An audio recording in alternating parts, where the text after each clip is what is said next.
तो देखो बच्चों, ये हमारे पास सेल बायोलॉजी का सबसे पहला चैप्टर है। अगर हम बात करें इस चैप्टर से क्वेश्चन की, तो कितने क्वेश्चन इस चैप्टर से आ सकते हैं? Around 4 to 5 question. 3 से 4 क्वेश्चन इस चैप्टर से आपके बहुत इजीली पूछे जा सकते हैं।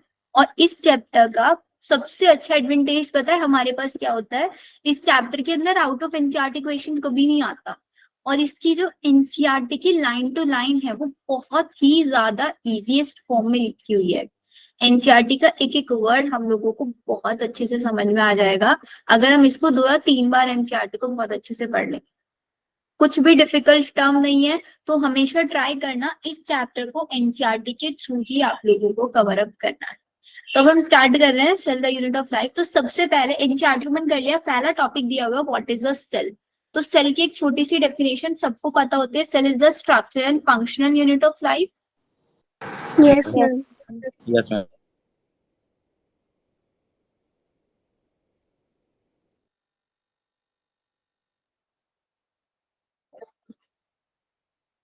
Cell is the structural and functional unit of life हम इसको कंसीडर करते हैं।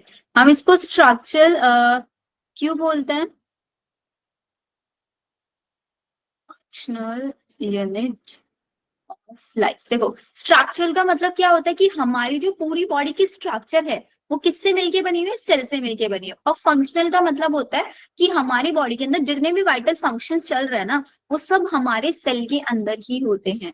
सारे फंक्शन सेल इंडिपेंडेंटली परफॉर्म करता है, सारे एसेंशियल फंक्शन। इसीलिए वी कैन से कि जो हमारा सेल होता है, सेल के पास 2 इंपॉर्टेंट पॉइंट्स हमारा एनसीईआरटी ने लिख के दिया हुआ है। सेल के पास क्या होता है आपका? The first one is independent existence. ये शो करता है। इंडिपेंडेंट एग्जिस्टेंस का मतलब ये होता है कि इसको किसी भी दूसरे सेल के ऊपर डिपेंडेंट नहीं होना पड़ता। इंडिपेंडेंटली हमारा सेल एग्जिस्ट कर सकता है किसी भी स्टेट में। इसके अलावा सेकंड पॉइंट ये देते हैं लिख के, इट परफॉर्म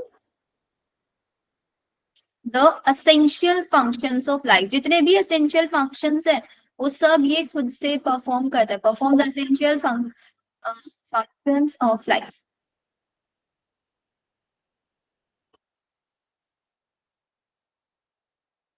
दो पॉइंट याद हो गए? सेल के बारे में क्या लिखोगे? The first one is independent existence, second ये सारे के सारे एसेंशियल फंक्शन खुद से परफॉर्म करता है।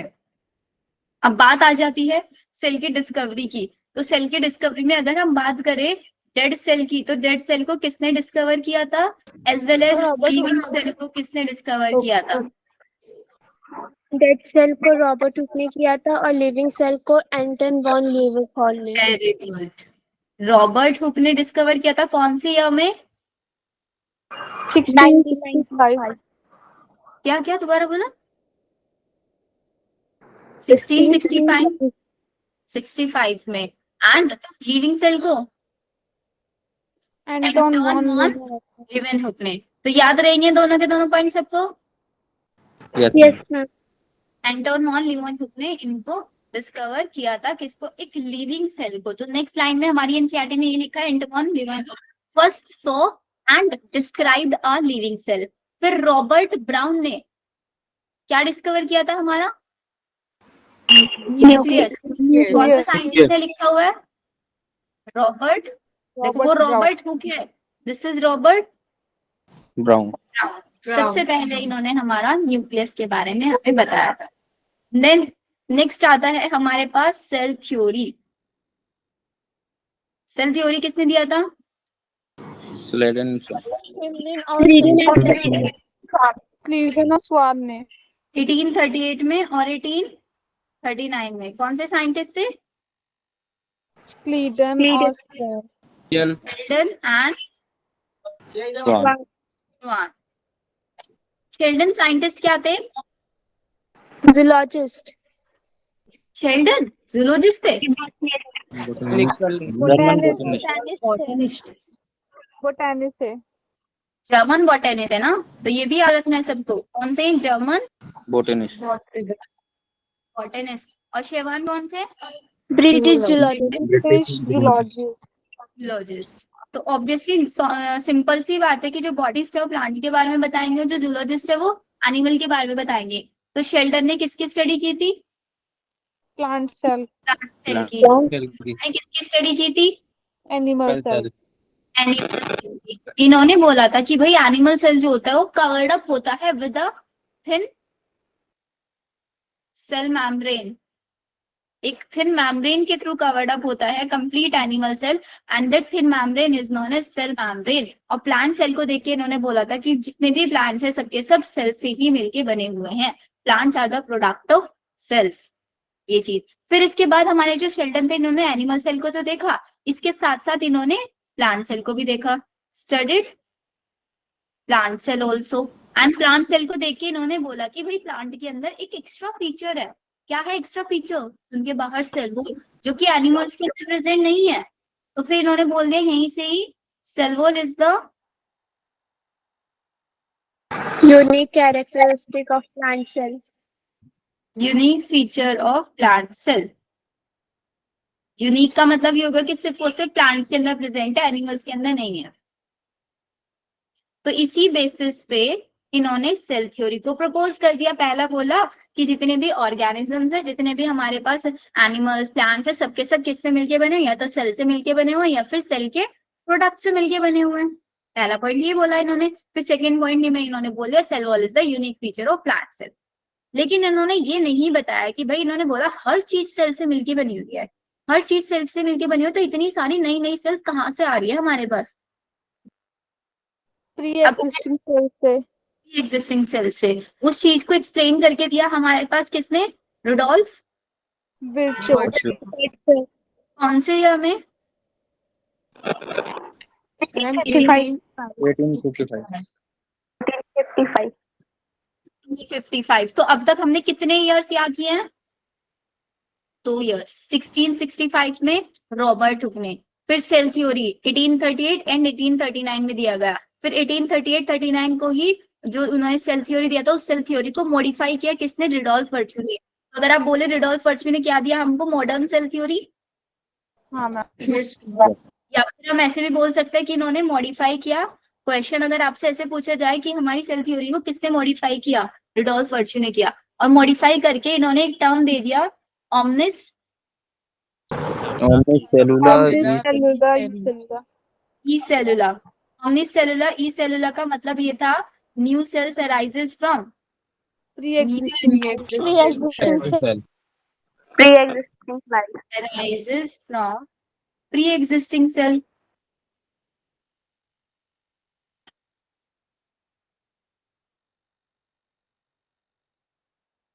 देख लो जल्दी से।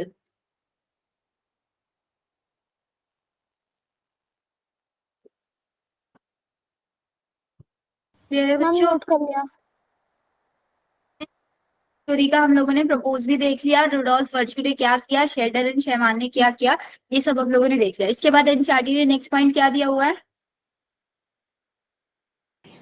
Overview of cell. Overview of cell दिया हुआ है। अब ओवरव्यू ऑफ सेल पढ़ने से पहले मैं आप लोगों को एक बार प्रोकैरियोटिक सेल और यूकैरियोटिक सेल के बारे में बताती हूँ।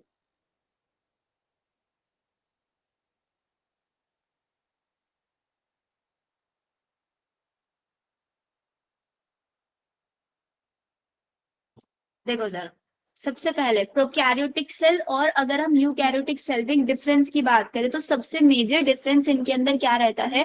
प्रो का मतलब होता है प्रिमिटिव, कैरियोटिक का मतलब होता है न्यूक्लियस की। इनके पास जो न्यूक्लियस है वो बहुत पुराने टाइप वाला है।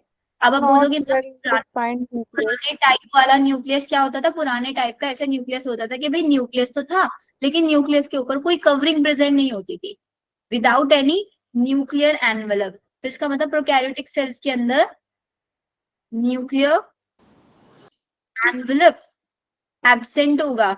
On the other hand eukaryotic cells के अंदर ये प्रेजेंट प्रेजेंट होगा।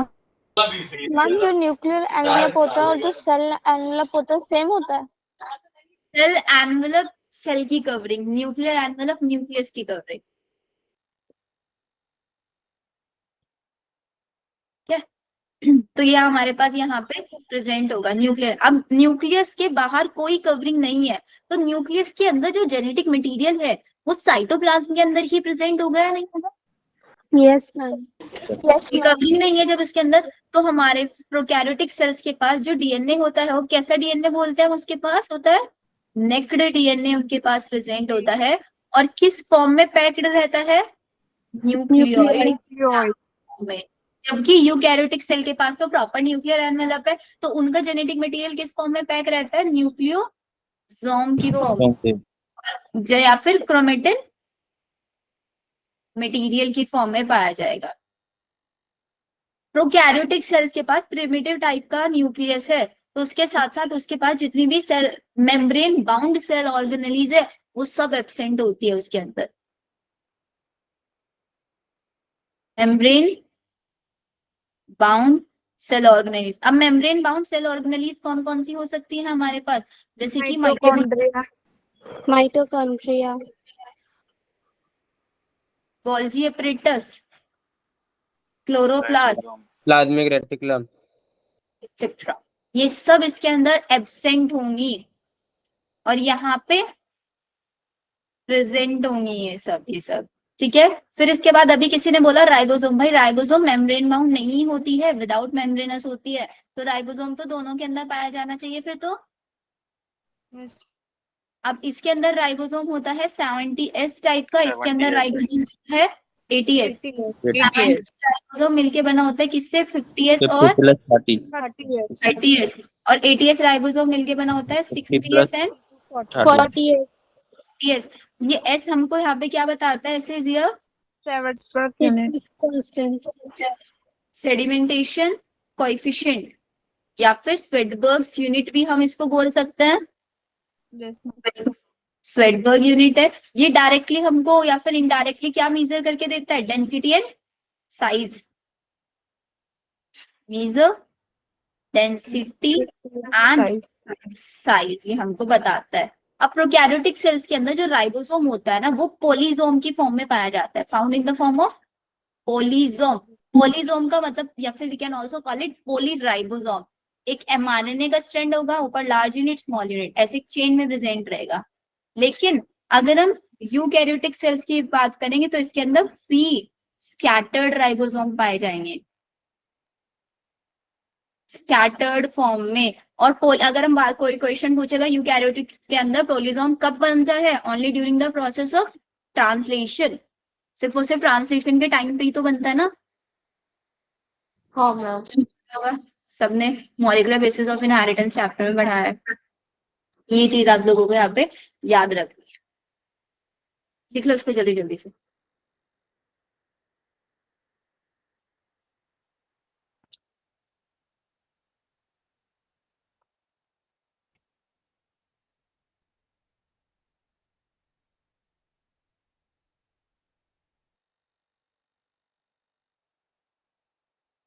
मैम ये जो 50S और 30S हो गया, उसके बगल में सेडिमेंटेशन कोफिशिएंट एक बार बता दीजिए।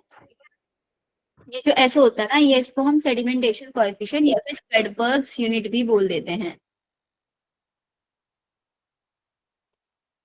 सेडिमेंटेशन कोएफिशिएंट का मतलब है डायरेक्टली हमको डेंसिटी एंड साइज का मेजरमेंट करके देता है कि राइबोसोम की डेंसिटी और साइज क्या है। स्वेडबर्ग साइंटिस्ट ने इसको दिया था, इसलिए हम इसको स्वेडबर्ग यूनिट भी।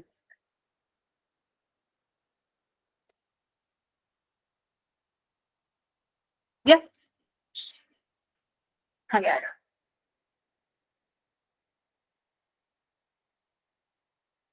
नेक्स्ट चीज हमारे पास, अगर हम बात करें प्रोकैरियोटिक सेल की, अभी हम प्रोकैरियोटिक भी बात कर रहे हैं।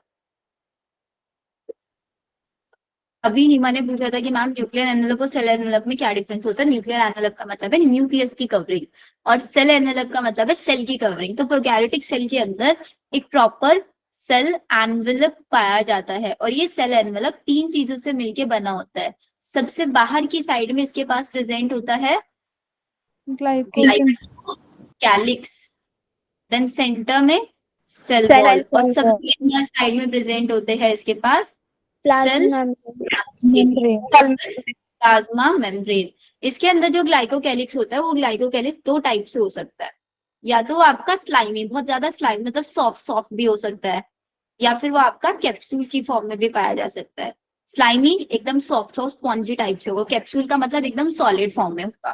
ठीक है, फिर उसकी सेल वॉल, सेल वॉल किससे मिलके बनी होती है हमारे प्रोकैरियोटिक सेल की? Peptidoglycan. Peptidoglycan, very good.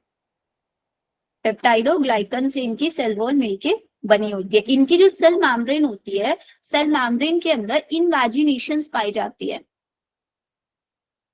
Invagination समझते हो? इन्वेजिनेशंस का मतलब होता है इनर साइड में फोल्डिंग्स होना। लेट सपोज ये मेरे पास एक सेल है, बाहर मेरे पास सेल, सबसे पहले मैंने ग्लाइकोकैलिक्स बनाया, फिर सेल वॉल, एंड फिर हम बना रहे हैं आपका यहाँ पे मेम्ब्रेन। तो ऐसे इन्वेजिनेशंस इसमें, दीज आर द इन्वेजिनेशंस। इन इन्वेजिनेशन इनर फोल्डिंग्स होती है इनर लेयर में। हम इनर फोल्डिंग्स बोल सकते हैं।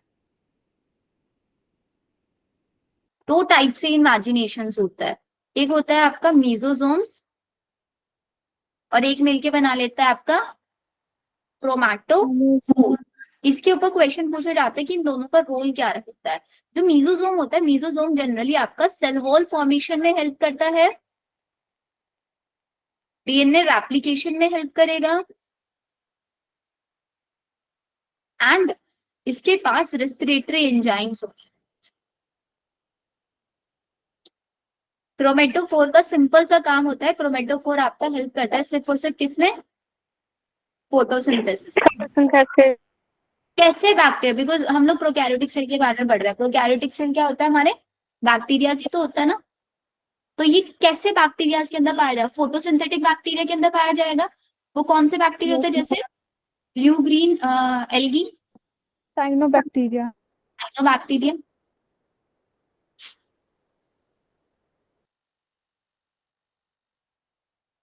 के अंदर आपका ये पाया जाता है क्रोमेटोफोर, जितने भी फोटोसिंथेटिक बैक्टीरिया होता है। लिख लो इसको जल्दी से यहाँ तक। अच्छा, अभी मैंने आपको बताया कि जो सेल वॉल होती है पेप्टाइडोग्लाइकन की वो बनी होती है। हर एक प्रोकैरियोटिक सेल के अंदर एक ऐसा प्रोकैरियोटिक सेल है जिसके अंदर सेल वॉल एब्सेंट होती है, या फिर प्रोकैरियोटिक का मतलब होता है कि आपका बैक्टीरिया। प्रोकैरियोटिक सिर्फ और सिर्फ एक ही तो किंगडम है ना हमारे पास। कौन सा किंगडम है? मोनेरा किंगडम है। Monera bacteria. तो ऐसे कौन सा बैक्टीरिया है जिसके पास सेल वॉल नहीं होती? मैम वो मायोबैक्टीरिया।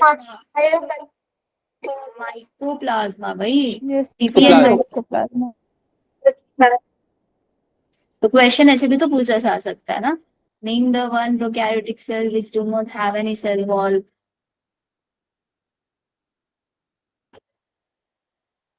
इसको सबसे स्मॉलेस्ट सेल कंसीडर करता है नहीं करता है हम लोग? Yes. Yes ma'am. यस क्या होता है इसका क्या मैम? साइज?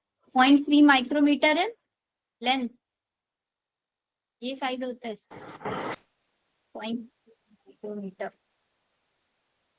0.3 माइक्रोमीटर सबसे स्मॉलेस्ट सेल। और अगर हम इसके बाद बात करें कि हमारे बैक्टीरिया कितने सेल तक कितने साइज तक हो सकता है, 0.3 माइक्रोमीटर इन लेंथ से लेके अप टू 3 से 5 माइक्रोमीटर साइज तक भी बैक्टीरिया पाया जा सकता है। इतना ज्यादा वेरिएशन बैक्टीरियल सेल के अंदर पाया जाता है। सबसे स्मॉलेस्ट बैक्टीरिया 0.3 माइक्रोमीटर का है, और सबसे लार्जेस्ट बैक्टीरिया 3 से 5 माइक्रोमीटर तक का हो सकता है।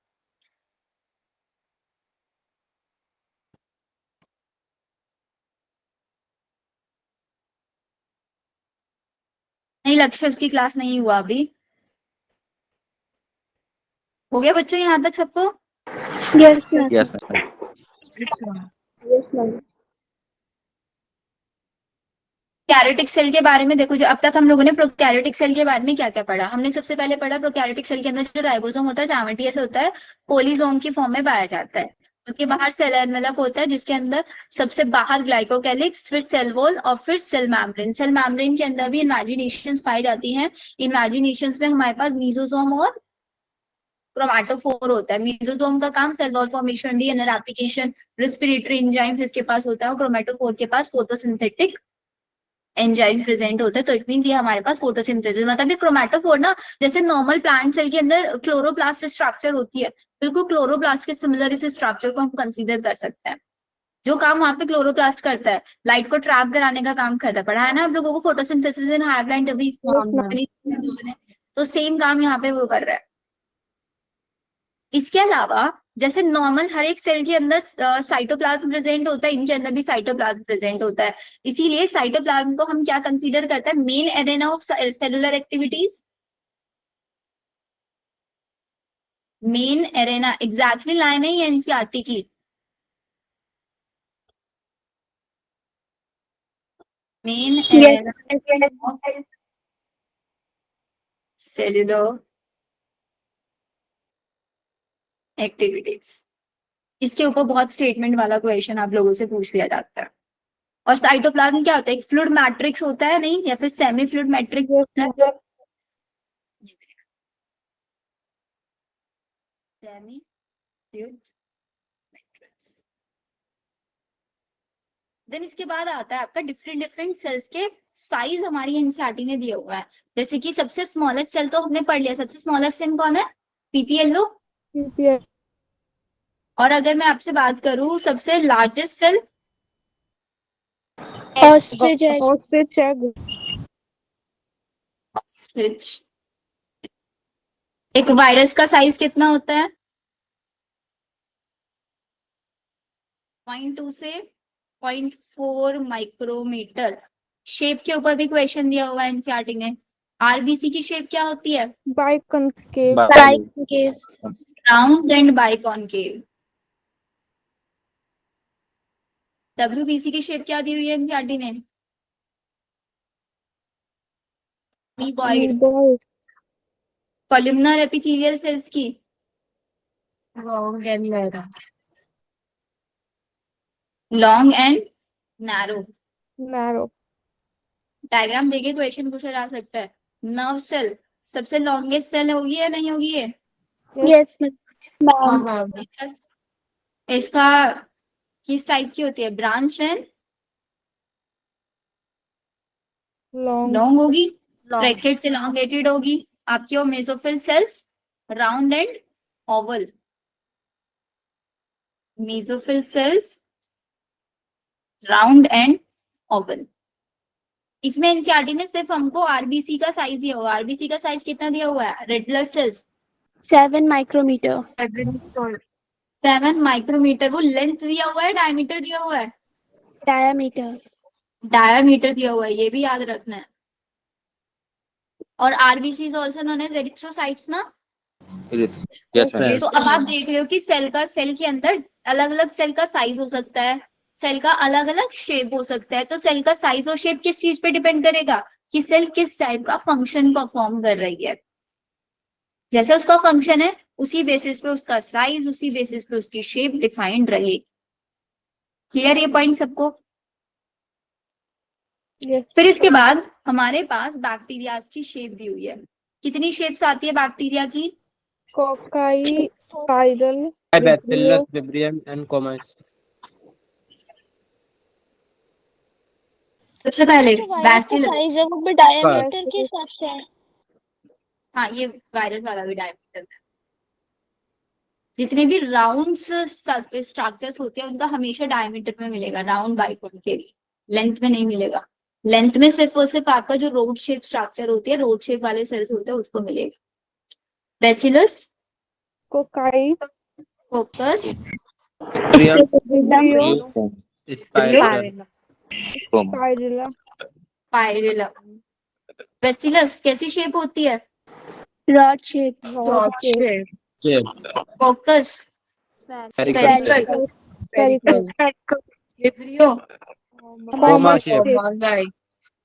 Common shape, spirillum, Spiral shape. Spiral shape. Spiral shape. ये फिर इसके बाद आप लोग अपनी एनसीईआरटी में अगर आप देखेंगे, एनसीईआरटी ने एक लाइन लिखी हुई है, organisation of the prokaryotic cell. Prokaryotic cell का जो ऑर्गेनाइजेशन है फंडामेंटली सिमिलर है किसके, इवन थो prokaryotic exhibit a wide variety of shape and function. मतलब इन्होंने इस लाइन में ये लिखा हुआ है कि भाई जितनी भी प्रोकैरियोटिक सेल्स है हर एक प्रोकैरियोटिक सेल का जो फंक्शन है, फंडामेंटल फंक्शन है, वो सेम है सारी प्रोकैरियोटिक सेल का। जबकि हम लोग देख रहे हैं प्रोकैरियोटिक सेल्स के अंदर तो बहुत ज्यादा शेप में और साइज में वेरिएशन आ रहा है। तो शेप में और साइज में वेरिएशन आने का मतलब ये नहीं है कि कोई बिल्कुल अलग अलग टाइप के फंक्शन करना शुरू कर देगा। फंक्शन ऑलमोस्ट सिमिलर रहेंगे, फंडामेंटल फंक्शंस ऑलमोस्ट सिमिलर रहेंगे। ये वाली लाइन पे ना बहुत स्टेटमेंट वाला क्वेश्चन मुझे आता है, हाईलाइट कर लो इसको। मिली है ना एनसीईआरटी की लाइनें? सोच रहे हो कहाँ से बोल रही है मैं। मैंने भी एनसीईआरटी ओपन कर रखी है और आप लोग भी। तो जितने एनसीईआरटी के इंपॉर्टेंट पॉइंट्स लग रहे हैं वो सब मैं आप लोगों को यहाँ पे लिखवा रही हूँ, बाकी सब एनसीईआरटी से देख। फिर इसके बाद हम लोगों ने साइटोप्लाज्म देख लिया कि साइटोप्लाज्म क्या होता है इनके अंदर। इसका जेनेटिक मटेरियल, प्रोकैरियोटिक सेल्स का जेनेटिक मटेरियल कैसे होता है? डीएनए नेक्ड बोलता है, डबल स्ट्रैंडेड सर्कुलर डीएनए होता है, नहीं होता है इनके पास? Yes, ma'am. और यूकैरियोटिक सेल्स के पास डबल स्ट्रैंडेड लीनियर डीएनए होता है। इनके पास सर्कुलर डीएनए होता है और वहां पे लीनियर डीएनए होता है आपका। एंड एक बहुत इंपॉर्टेंट फीचर, प्रोकैरियोटिक सेल्स के बाद एक extra chromosomal double stranded circular DNA which is known as circular plasmid. और प्लाज्मिड का सबसे इंपॉर्टेंट रोल कहाँ पे पाया गया है? इंजीनियरिंग में, बायोटेक्नोलॉजी में, जेनेटिक इंजीनियरिंग में। बिकॉज ये खुद से रेप्लिकेट कर सकता है, खुद के पास रेप्लिकेशन करने की इसके पावर होती है, ORI साइट होती है इसके पास। ठीक है यहाँ तक? Yes, ma'am. चलो फिर उसके बाद मेसोसोम से लिखाया गया है। देन उसके बाद 8.4.1 वाले में आपका सेल एनवेलोप मॉडिफिकेशन, उसमें मैंने आप लोगों को बता ही दिया ग्लाइकोकैलिक्स के बारे में कि वो स्लाइम लेयर भी हो सकता है और वो आपका कैप्सूल की फॉर्म में भी हो सकता है। अब इसके बाद इन्होंने बोला कि भाई जो हमारे पास बैक्टीरिया है वो दो टाइप से हो सकते हैं, gram positive bacteria and Gram negative. Bacteria. Positive and gram negative, इस क्लासिफिकेशन को हमने किया है on the basis of extra coating of lipid, कि लिपिड की एक्स्ट्रा कोटिंग किसके ऊपर प्रेजेंट है। तो अब ये क्या किया था हमारे ग्राम साइंटिस्ट ने, इस एक्सपेरिमेंट को किया था। ग्राम साइंटिस्ट ने क्या किया, सारे के सारे बहुत सारे बैक्टीरिया को पकड़ा, उन सारे के सारे बैक्टीरिया को एक स्टेन में डाला। ठीक है, उस स्टेन में डालने के बाद फिर उन्होंने उसको अल्कोहल से वॉश आउट कर दिया एंड वॉश आउट करके देखा कि भाई कुछ बैक्टीरिया के ऊपर तो कलर स्टेन रह गया था और कुछ बैक्टीरिया का कलर वॉश आउट हो गया था। तो अब खुद आप एक चीज सोचो, जिसका कलर वॉश आउट हो गया है, मतलब जिसका कलर निकल गया है वॉश करने के बाद, तो इसका मतलब उसके अंदर कलर स्टेन नहीं हुआ। जैसे कि सपोज करो मेरे पास ये पेन है, इस पेन को मैंने इंक के अंदर डाला और इंक के अंदर डाल के फिर इसको पानी से वॉश आउट कर दिया। अब इसके ऊपर कलर फिर भी रह गया है, तो इसका मतलब इसने अंदर तक कलर को एब्जॉर्ब कर लिया है। Yes. और लेकिन अगर इसका कलर वॉश आउट हो गया, कलर निकल गया इसका, तो इसका मतलब ये था कि इसके ऊपर कुछ ना कुछ लेमिनेशन हो रखी होगी जिसकी वजह से इसके अंदर कलर नहीं जा पाया। तो लेमिनेशन किसकी होती है? वो लेमिनेशन लिपिड की होती है। तो यहाँ पे ग्राम पॉजिटिव बैक्टीरिया वो बैक्टीरिया थे जिनके ऊपर कलर रह गया था, पॉजिटिव जिनके ऊपर कलर रह गया था, नेगेटिव जिनका कलर वॉश आउट हो गया था। तो किसके ऊपर लिपिड की एक्स्ट्रा कवरिंग प्रेजेंट होगी? जिसका कलर वॉश आउट हो गया। Negative पे. तो इनके पास था एक्स्ट्रा लिपोपॉलीसेकेराइड की लेयर। सिर्फ याद रख किसके ऊपर एक्स्ट्रा लिपोपॉलीसेकेराइड की लेयर है। अब याद रहेगा ग्राम नेगेटिव जिसका कलर वॉश आउट हो गया। भाई कलर वॉश आउट हो गया, इसमें उसके बाहर कुछ ना कुछ लेमिनेशन है किसी ना किसी चीज की, जिसकी वजह से उसके अंदर कलर रिटेन नहीं रह पा रहा।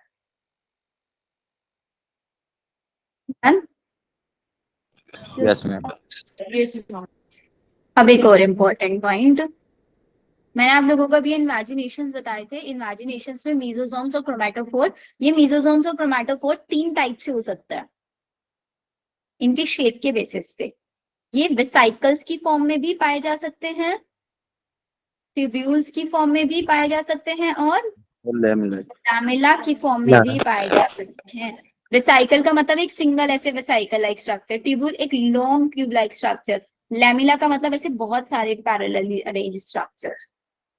ऐसे vesicles, tubules, lamella, inner foldings, ये एक्सटेंशंस 3 टाइप से हो सकते हैं। इसके अलावा आप लोगों को बताई दिया सेल वॉल फॉर्मेशन में, डीएनए रेप्लिकेशन में, और एक और इंचार्टेड लिखा distribution to daughter cells. Daughter cells के अंदर सेल मेम्ब्रेन का सारी जितनी भी स्ट्रक्चर्स प्रोकैरियोटिक सेल्स के अंदर उनका इक्वल डिस्ट्रीब्यूशन में भी मेसोसोम्स हेल्प करते हैं, रेस्पिरेशन में भी, सिक्रीशन में भी हेल्प करते हैं, और इनर इमेजिनेशन से जैसे विलाई काम करता है सरफेस एरिया इंक्रीज करने का, ये भी सरफेस एरिया इंक्रीज करने का काम करेंगे, और रेस्पिरेटरी एंजाइम से तो एंजाइमेटिक एक्टिविटीज भी परफॉर्म करा रहे हैं। ठीक है, यहाँ तक एनसीईआरटी से कराओ, एक काम करते हैं आगे की पॉइंट्स आप लोगों को। Yes ma'am. चलो एनसीईआरटी से देखते हैं। Just give me a second.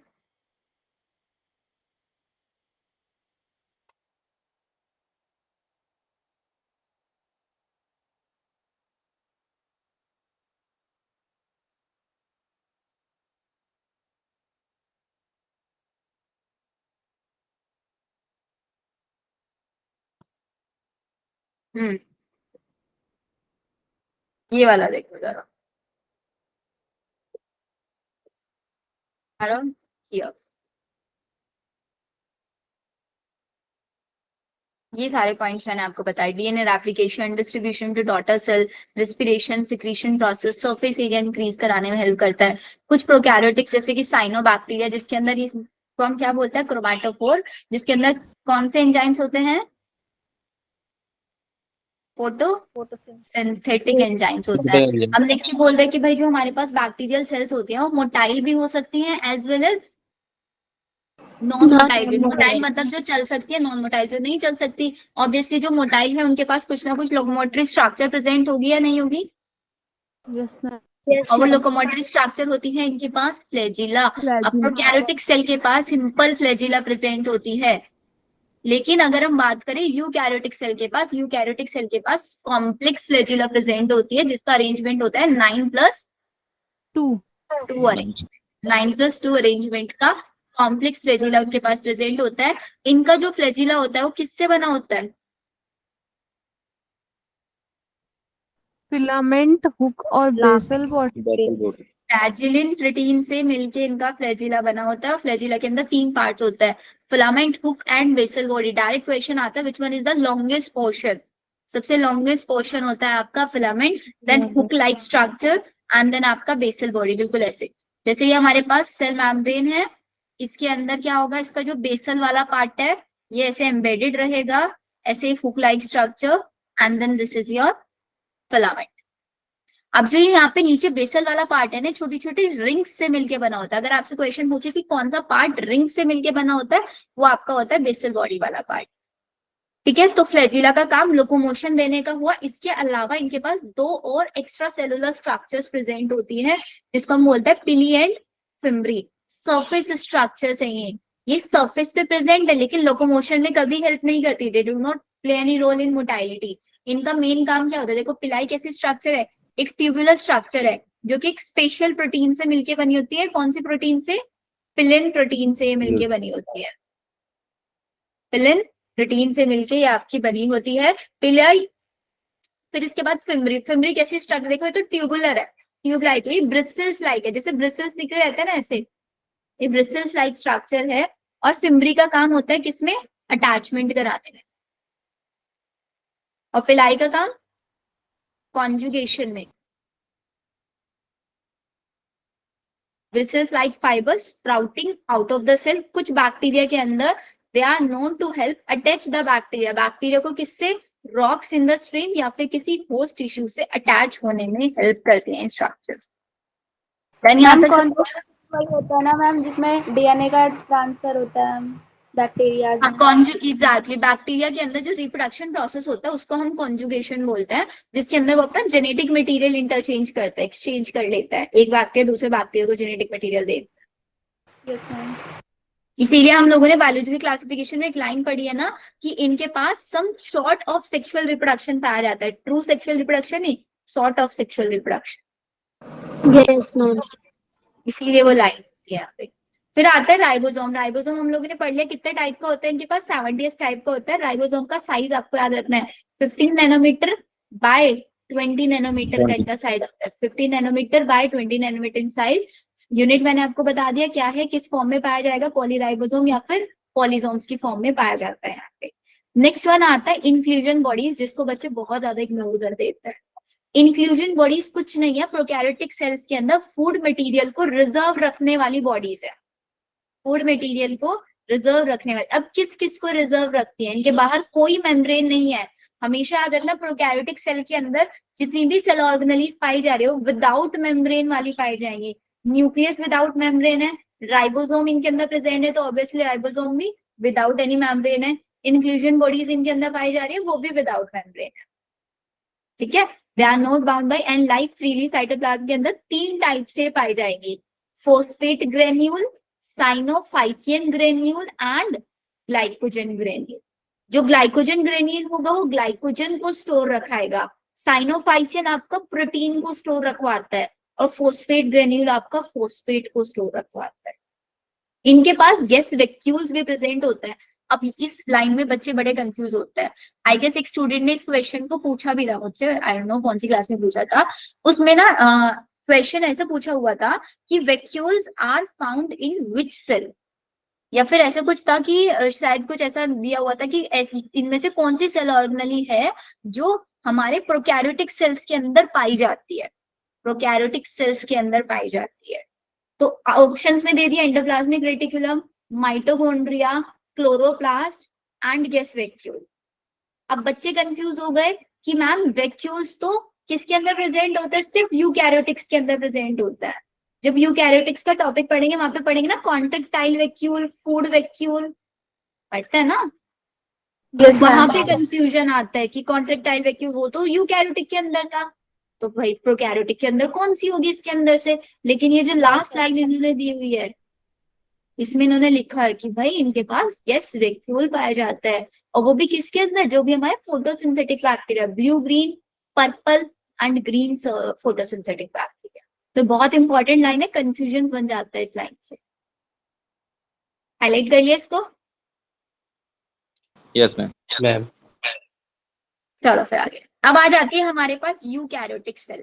अब जैसे हम लोगों ने प्रोकैरियोटिक और यूकैरियोटिक के बीच में डिफरेंस लिखा था, उसी डिफरेंस पे एक चीज याद रखना कि हमारा उनके अंदर न्यूक्लियर एनवेलप नहीं था, यहाँ पे एक प्रॉपर न्यूक्लियर एनवेलप प्रेजेंट होगा या नहीं होगा न्यूक्लियर एनवेलप। यहाँ पे सारी की सारी membrane bound cell organelles present होगी, membrane bound cell organelle. Ribosome भी कैसा होगा, राइबोसोम भी एटीएस टाइप का होगा।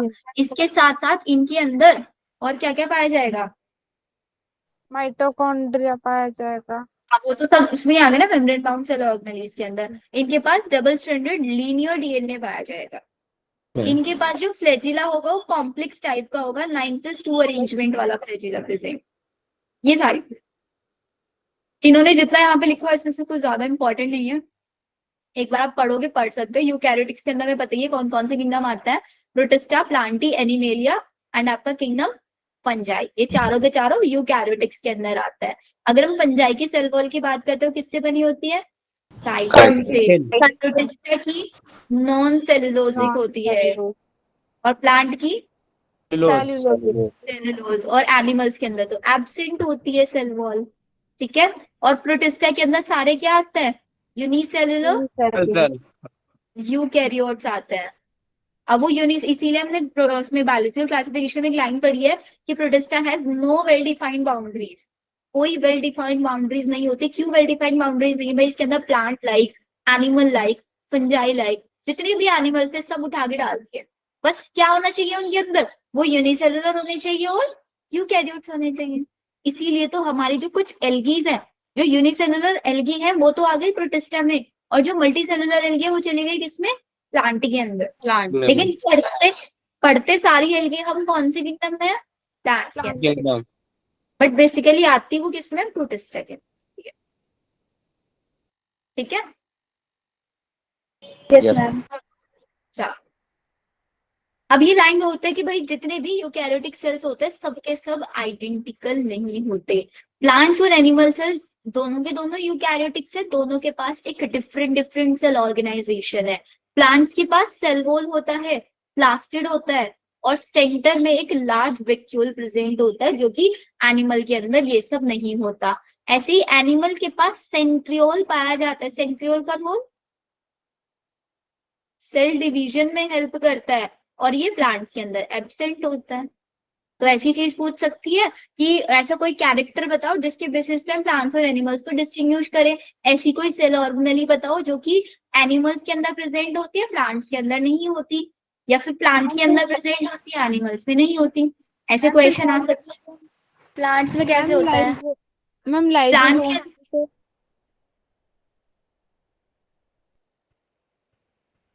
लाइसोसोम सुसाइडल वेक्स, यस मैम। मैम वो भी तो एनिमल सेल्स में प्रेजेंट होते हैं। वो एनिमल सेल के अंदर प्रेजेंट। अनीशा का क्वेश्चन था, हाँ सेल के अंदर सेल डिवीजन कैसे होता है। इनके अंदर सेल, बिकॉज सेंट्रियोल का काम क्या होता है, स्पाइनल फाइबर्स का फॉर्मेशन करना, स्पाइनल फाइबर। लेकिन हमारे जो प्लांट सेल्स होते हैं ना, उनके न्यूक्लियस के बाहर खुद से, मतलब ऑलरेडी उनके पास सेंट्रियोल ना होकर डायरेक्ट स्पाइनल फाइबर्स प्रेजेंट होते हैं, जिसके थ्रू उनका एसिमेट्रिक सेल डिवीजन हो जाता है, बिकॉज न्यूक्लियस पेरिफेरल है। सिर्फ काम स्पाइनल फाइबर्स का है, तो उनके पास ऑलरेडी स्पाइनल फाइबर्स प्रेजेंट होते हैं। Okay ma'am. नेक्स्ट,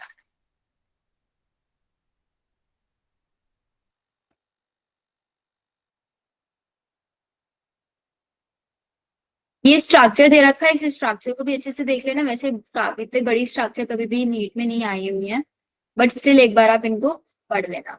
अब जैसे हम लोगों ने प्रोकैरियोटिक सेल के अंदर पढ़ा था, सेल एनवेलप होता है, पढ़ा था यस। Cell envelope.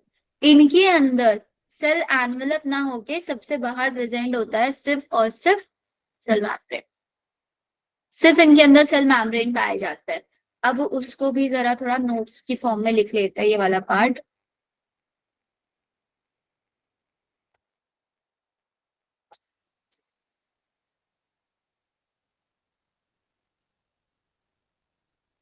देखो, अब तक हमने डेटा सिर्फ एक याद रखा ना, ज्यादातर मेरे को तो ये याद है, सिर्फ एक डेटा हमने पढ़ा है अभी, राइबोसोम का साइज कितना, 15 नैनोमीटर बाय 20 नैनोमीटर, ये हमने डेटा पढ़ा।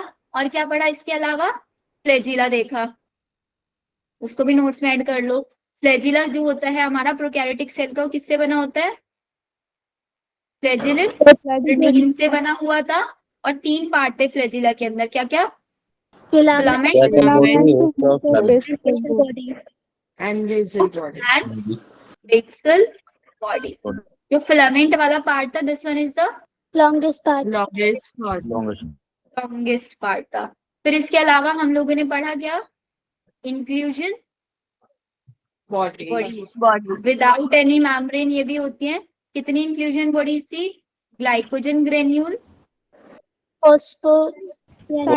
साइनोफाइसियन और फॉस्फेट। और फॉस्फेट, ये 3 हम लोगों ने यहाँ पे पढ़ा। और इसके अलावा गैस वैक्यूल, हो गया सब। अब आ जाओ यूकैरियोटिक सेल पे।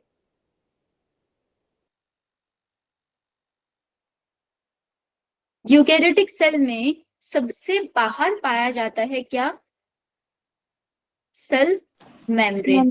सेल मेम्ब्रेन को सबसे पहले स्टडी किया गया कौन सी सेल के अंदर, सबसे पहले इसको स्टडी किया गया था हमारी आरबीसी के अंदर। क्यों हमने इसको आरबीसी के अंदर पढ़ा, बिकॉज आरबीसी जो थी वो हमारी इन्यूक्लिएटेड थी, भाई उसके अंदर कोई न्यूक्लियस नहीं था, कोई भी उसके अंदर मेम्ब्रेन बाउंड ऑर्गेनेलीज नहीं थे। तो इसलिए हमें उसकी सेल मेम्ब्रेन को एक्सट्रैक्ट करना इजी हो जाएगा या नहीं हो जाएगा हमारे लिए, हाँ मैम। कोई हिंड्रेंस नहीं है वहां पे, इसलिए इजीली हम वहां पे उसके सेल मेम्ब्रेन को पढ़ सकते हैं। तो हमने आरबीसी के ऊपर अपनी सेल मेम्ब्रेन की स्टडी किया, और हमें पता चला कि भाई ये जो आपकी आरबीसी है, इसकी सेल मेम्ब्रेन के अंदर 40% लिपिड है और 52% प्रोटीन है। बाकी कितना परसेंट बच गया, 8%। 8% में अदर सब्सटेंसेस जैसे कोलेस्ट्रॉल वगैरह, ये सारी चीजें प्रेजेंट होंगी उसके अंदर। लिपिड जो था इसका, वो लिपिड किस टाइप का था,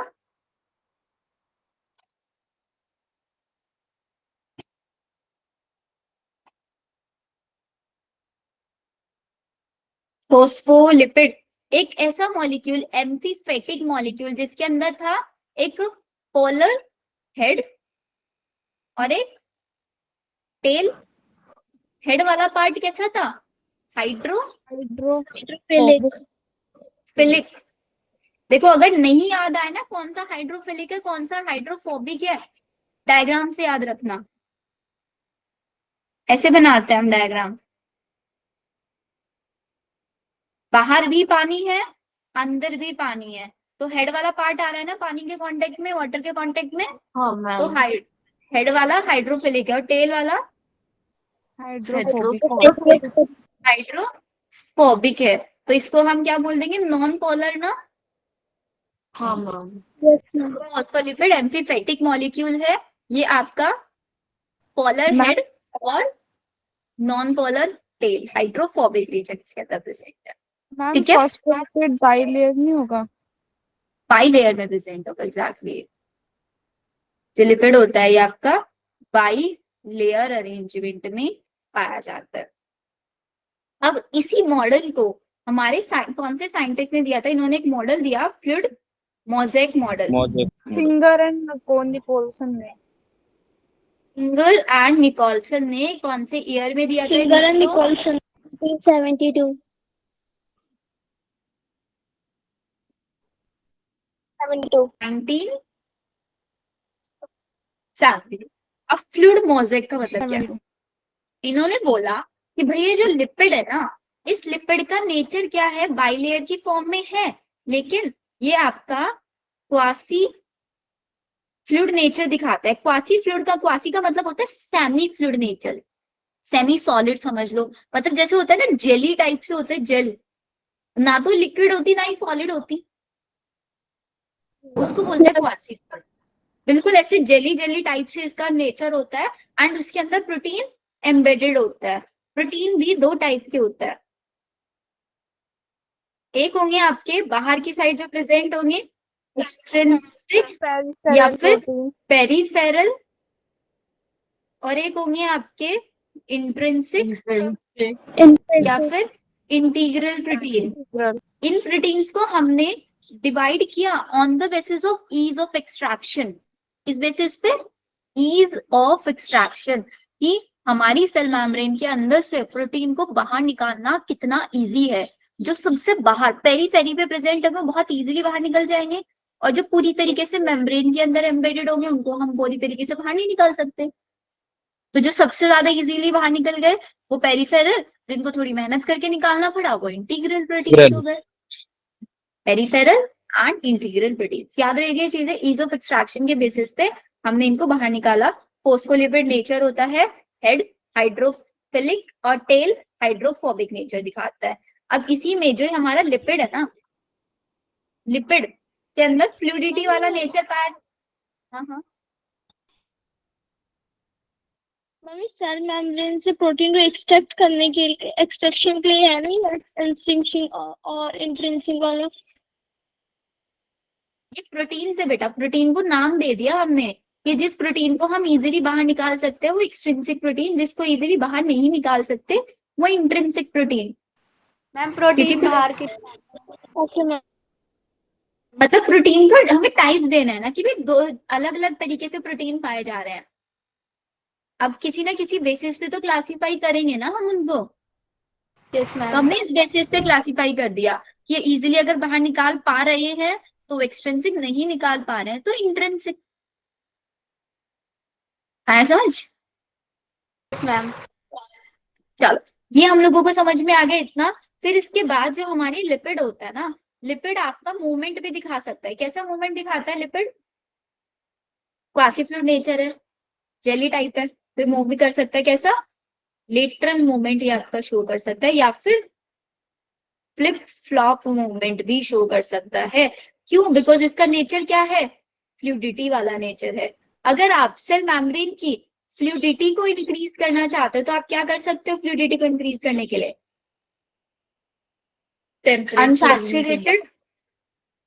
अनसैचुरेटेड फैटी एसिड्स ऐड कर दो।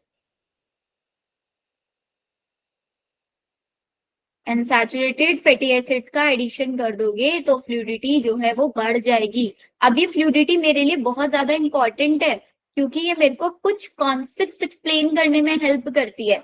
सेल मेम्ब्रेन के कुछ फंक्शंस एक्सप्लेन कराती है मेरे को। कौन कौन सा फंक्शन? कि सेल की ग्रोथ कैसे होती है वो हमको इस फ्लूइडिटी से पता चल जाता है। सेल डिवीजन हमको पता चल जाता है।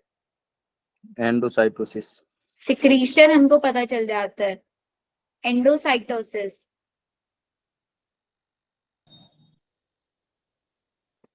Formation of intercellular. Ma'am unsaturated fatty acid addition करा के हम उसकी फ्लूइडिटी बढ़ा सकते हैं ना? उसकी फ्लूइडिटी हम बढ़ा सकते हैं, और अगर कम करनी होगी तो सैचुरेटेड ऐड कर दो। अनसैचुरेटेड मतलब ना भाई जिसके अंदर डबल ट्रिपल बॉन्ड्स होंगे फैटी एसिड्स में। हो गया इतना? सेल मेम्ब्रेन वाला टॉपिक डन। मैम जो मैक्सिममली Yes, ma'am. क्वेश्चन आता है वो लिपिड प्रोटीन का अमाउंट क्या होता है। और एक और चीज याद रखना, ये जो लिपिड और प्रोटीन का परसेंटेज है ना, ये हम लोगों को आरबीसी का दिया हुआ है सिर्फ। ये सेल टू सेल वेरी करता है, जरूरी नहीं हर एक सेल के अंदर 40% लिपिड होगा। बट हाँ इतना रहेगा, लिपिड और प्रोटीन का रेशियो इसी में रहेगा कि प्रोटीन का रेशियो ज्यादा होगा हमेशा, लिपिड का रेशियो कम रहेगा। और हमेशा लिपिड बाई लेयर में ही फॉर्म होगा और क्वासी फ्लूइड नेचर का होगा, फ्लूइडिटी उसके अंदर रहेगी। ये सारे प्रोसेस हम एक्सप्लेन करके बताए। मैम ये जो अनसैचुरेटेड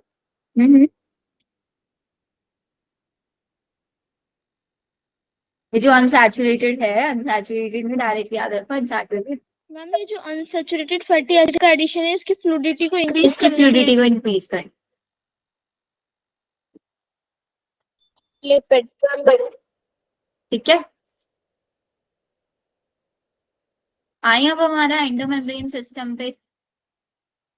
यस मैम। चलो इतना हम लोगों ने देख लिया। अब इसके बाद ना अगर आप एनसीईआरटी में देखोगे तो एनसीईआरटी ने आपका एक्टिव ट्रांसपोर्ट, पैसिव ट्रांसपोर्ट और ऑस्मोसिस, ये सारे प्रोसेसेस हमको बताए हुए हैं। वो हम लोग ट्रांसपोर्ट इन प्लांट चैप्टर के अंदर पढ़ ही लेते हैं, और आप लोगों ने काफी हद तक आपको बताई है। एक्टिव ट्रांसपोर्ट का मतलब क्या होता है? एक्टिव ट्रांसपोर्ट जिसमें एनर्जी चाहिए यूज हो होती है। रही है, एनर्जी कंजप्शन सिर्फ एनर्जी कहीं यूज नहीं हो रही है। और हमेशा हाई Against कॉन्सेंट्रेशन से competitive लो कॉन्सेंट्रेशन अगर हम जाएंगे, हाई से लो जाएंगे कोई एनर्जी यूज नहीं होगी, लेकिन लो से हाई जाएंगे अगेंस्ट कॉन्सेंट्रेशन ग्रेडियंट तो एनर्जी यूज करनी पड़ेगी। ऑस्मोसिस में क्या होता है? ऑस्मोसिस के अंदर वाटर का मूवमेंट होता है through a semi permeable membrane. ये सब ट्रांसपोर्ट इन प्लांट चैप्टर के अंदर हम लोग डिटेल में पढ़ेंगे। ठीक है यस मैम बेटा, स्लाइड्स ना मैं शेयर कर दूंगी। वैसे मैं अभी थोड़ा थोड़ा सा ना ऐसे ही लिख रही हूँ फटाफट स्पीड से, आई गेस आप लोगों को ज्यादा तो समझ में नहीं आएगा, बट सभी शेयर कर दो। ठीक है, okay ma'am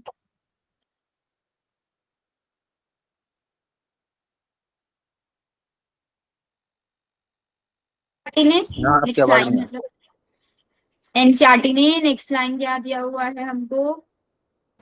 cell wall. Cell wall. अब सेल वॉल पे आ जाओ जल्दी से। सेल वॉल के बारे में एनसीईआरटी ने लिखा हुआ है कि ये कैसी स्ट्रक्चर है, एक बहुत इंपॉर्टेंट, बच्चे इसको लिविंग कंसीडर करते हैं भाई, ये non living non living, structure होती है। पहला पॉइंट याद रखना है, नॉन लिविंग एक रिजिड सॉलिड स्ट्रक्चर ये प्रेजेंट होती है, जो हमेशा प्लाज्मा मेम्ब्रेन के बाहर की साइड होगी, अंदर की साइड होगी, बाहर की साइड प्रेजेंट होगी। Outside to plasma membrane. और किस किस के अंदर प्रेजेंट होगी आपकी? फंजाई के अंदर, और प्लांट फंजाई के अंदर हो सकती है, प्लांट्स के अंदर हो सकती है, और प्रोटिस्टा एल्गी के अंदर भी प्रेजेंट हो सकती है। अगर हम फंजाई की बात करेंगे तो फंजाई के अंदर ये आपकी बनी होती है किससे? काइटिन से। और प्लांट्स के अंदर अब तक हम सिर्फ सेलुलोज याद रखता है, बट आगे पूरा याद रखेंगे। अब cellulose, hemi cellulose, pectin and protein, ये एनसीईआरटी ने एग्जैक्टली लिखा हुआ है। और एल्गी के बारे में क्या लिखा हुआ है एनसीईआरटी ने? एल्गी किससे बनी होती है? सेलुलोज, गैलेक्टोज मैनेज,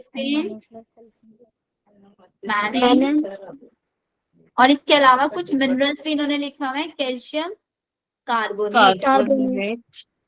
ठीक है, लिख लो इसको जल्दी से। अब ये जो हमारी सेल वॉल होती है, अगर हम सेल वॉल में बात करें कि हमारा जो यंग सेल है, मतलब यंग प्लांट है, उसके अंदर सिर्फ सबसे पहली कौन सी लेयर प्रेजेंट होगी?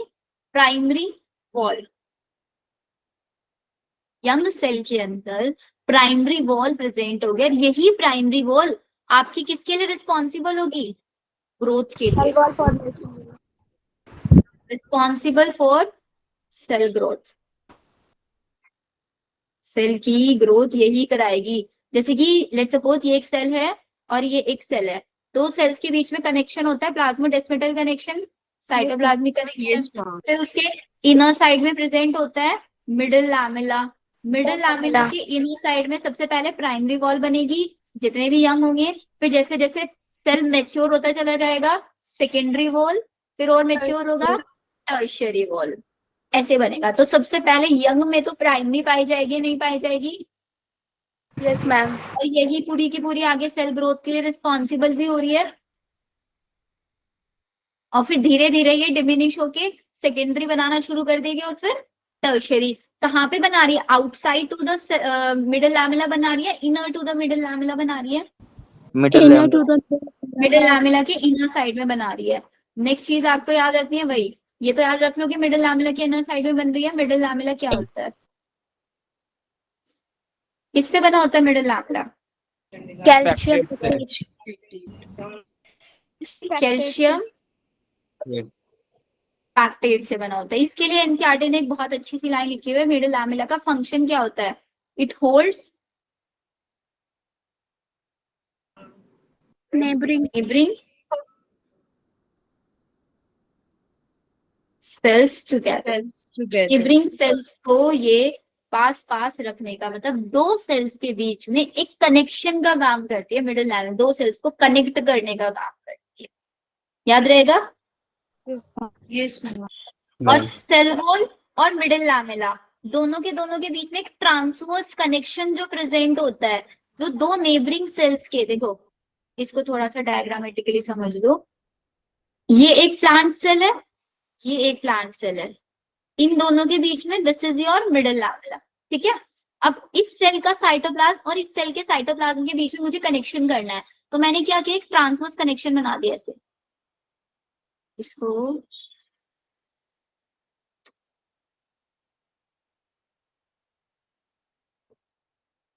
बन गया ना एक transverse connection. This transverse connection is known as plasmodesmata. याद रहेगा प्लाज्मोडेस्मेटा का काम क्या होता है? देखो मिडिल लैमेला दो नेबरिंग सेल्स को कनेक्ट कर रहा है, प्लाज्मोडेस्मेटा दो नेबरिंग सेल्स के साइटोप्लाज्म को कनेक्ट कर रहा है। Connect the cytoplasm of neighbouring cells. Done? Confusion दूर प्लाज्मोडेस्मेटा मिडिल लैमेला के अंदर का? Yes ma'am. अब आ जाता है हमारे पास एंडोमेम्ब्रेन सिस्टम। एंडोमेम्ब्रेन मैम यहाँ पे जो डिमिनिश का मतलब क्या था मैम? जो डिमिनिश होके फिर सेकेंडरी डिमिनिश का मतलब होता है कम होते चले जाना, घट जाना, क्योंकि वो अपने अंदर से ही लाइक ऐसे समझ लो डिकम्पोज होके सेकेंडरी बनाती है, फिर सेकेंडरी डिकम्पोज होके टर्शियरी बनाती है। Okay ma'am. अपना अमाउंट कम कर करके एक नई लेयर बनाना शुरू करती है। Next one we have endomembrane system. तो पहला क्वेश्चन तो ये याद आता है कि भाई एंडोमेम्ब्रेन सिस्टम का मतलब क्या है? इस सिस्टम में वो सारी सेल ऑर्गेनेलीज जिनका फंक्शन क्या है? कोऑर्डिनेटेड फंक्शंस है। कोऑर्डिनेटेड फंक्शंस वाली सेल, सारी सेल ऑर्गेनेलीज इसके अंदर आएंगे। एग्जाम्पल, सबसे पहले एंडोप्लाज्मिक रेटिकुलम। एंडोप्लाज्मिक रेटिकुलम का काम होता है प्रोटीन और लिपिड बनाना, फैक्ट्री की तरह काम करेगी। फिर फैक्ट्री में कोई भी चीज बनती है, प्रोडक्शन होता है, उसको पैकेजिंग के लिए भेजते हैं, नहीं भेजते हैं? वो हमारे पास यहाँ पे पैकेजिंग के लिए है कौन? Golgi apparatus. पैकेजिंग के बाद फिर उसको जितने भी मार्केट में होलसेल वाली शॉप्स होती है उनके पास हम भेजते हैं आगे डिस्ट्रीब्यूशन के लिए। तो फिर उसके पास है हमारे पास लाइजोजाइम।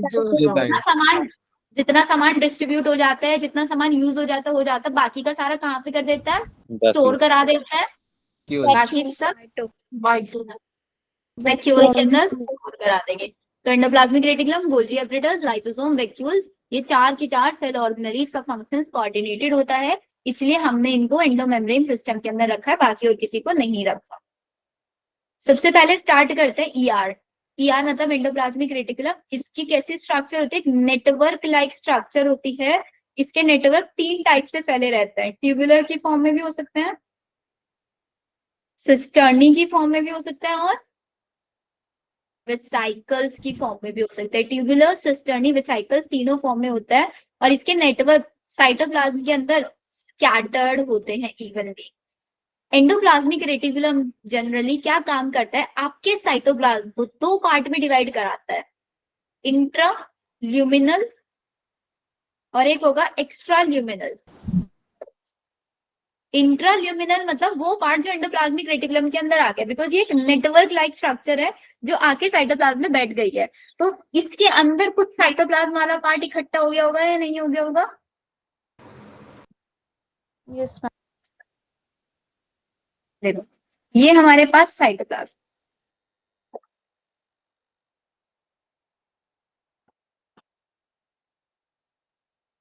तो ये जो अंदर वाला पार्ट आ गया ना यहाँ पे, दिस इज योर इंट्राल्यूमिनल, और जो बाहर का बच गया दिस इज एक्स्ट्राल्यूमिनल। तो एंडोप्लाज्मिक रेटिकुलम ने साइटोप्लाज्म को दो पार्ट में डिवाइड कराया, नहीं कराया? इंट्राल्यूमिनल, एक्स्ट्राल्यूमिनल। Yes, ma'am. और on the basis of presence of ribosome, कुछ पार्ट के ऊपर राइबोसोम्स प्रेजेंट होंगे, तो वो बन जाएगा हमारे पास आरईआर, और जिसके पास नहीं होंगे वो बन जाएगा SER. जो आरईआर होता है ये किसका सिंथेसिस करता है? Protein. सिंथेसिस। एसईआर लिपिड और स्टेरॉइड्स का सिंथेसिस करता है। आरईआर जो होता है ना, वो न्यूक्लियर एनवेलप से डायरेक्टली कनेक्टेड होता है।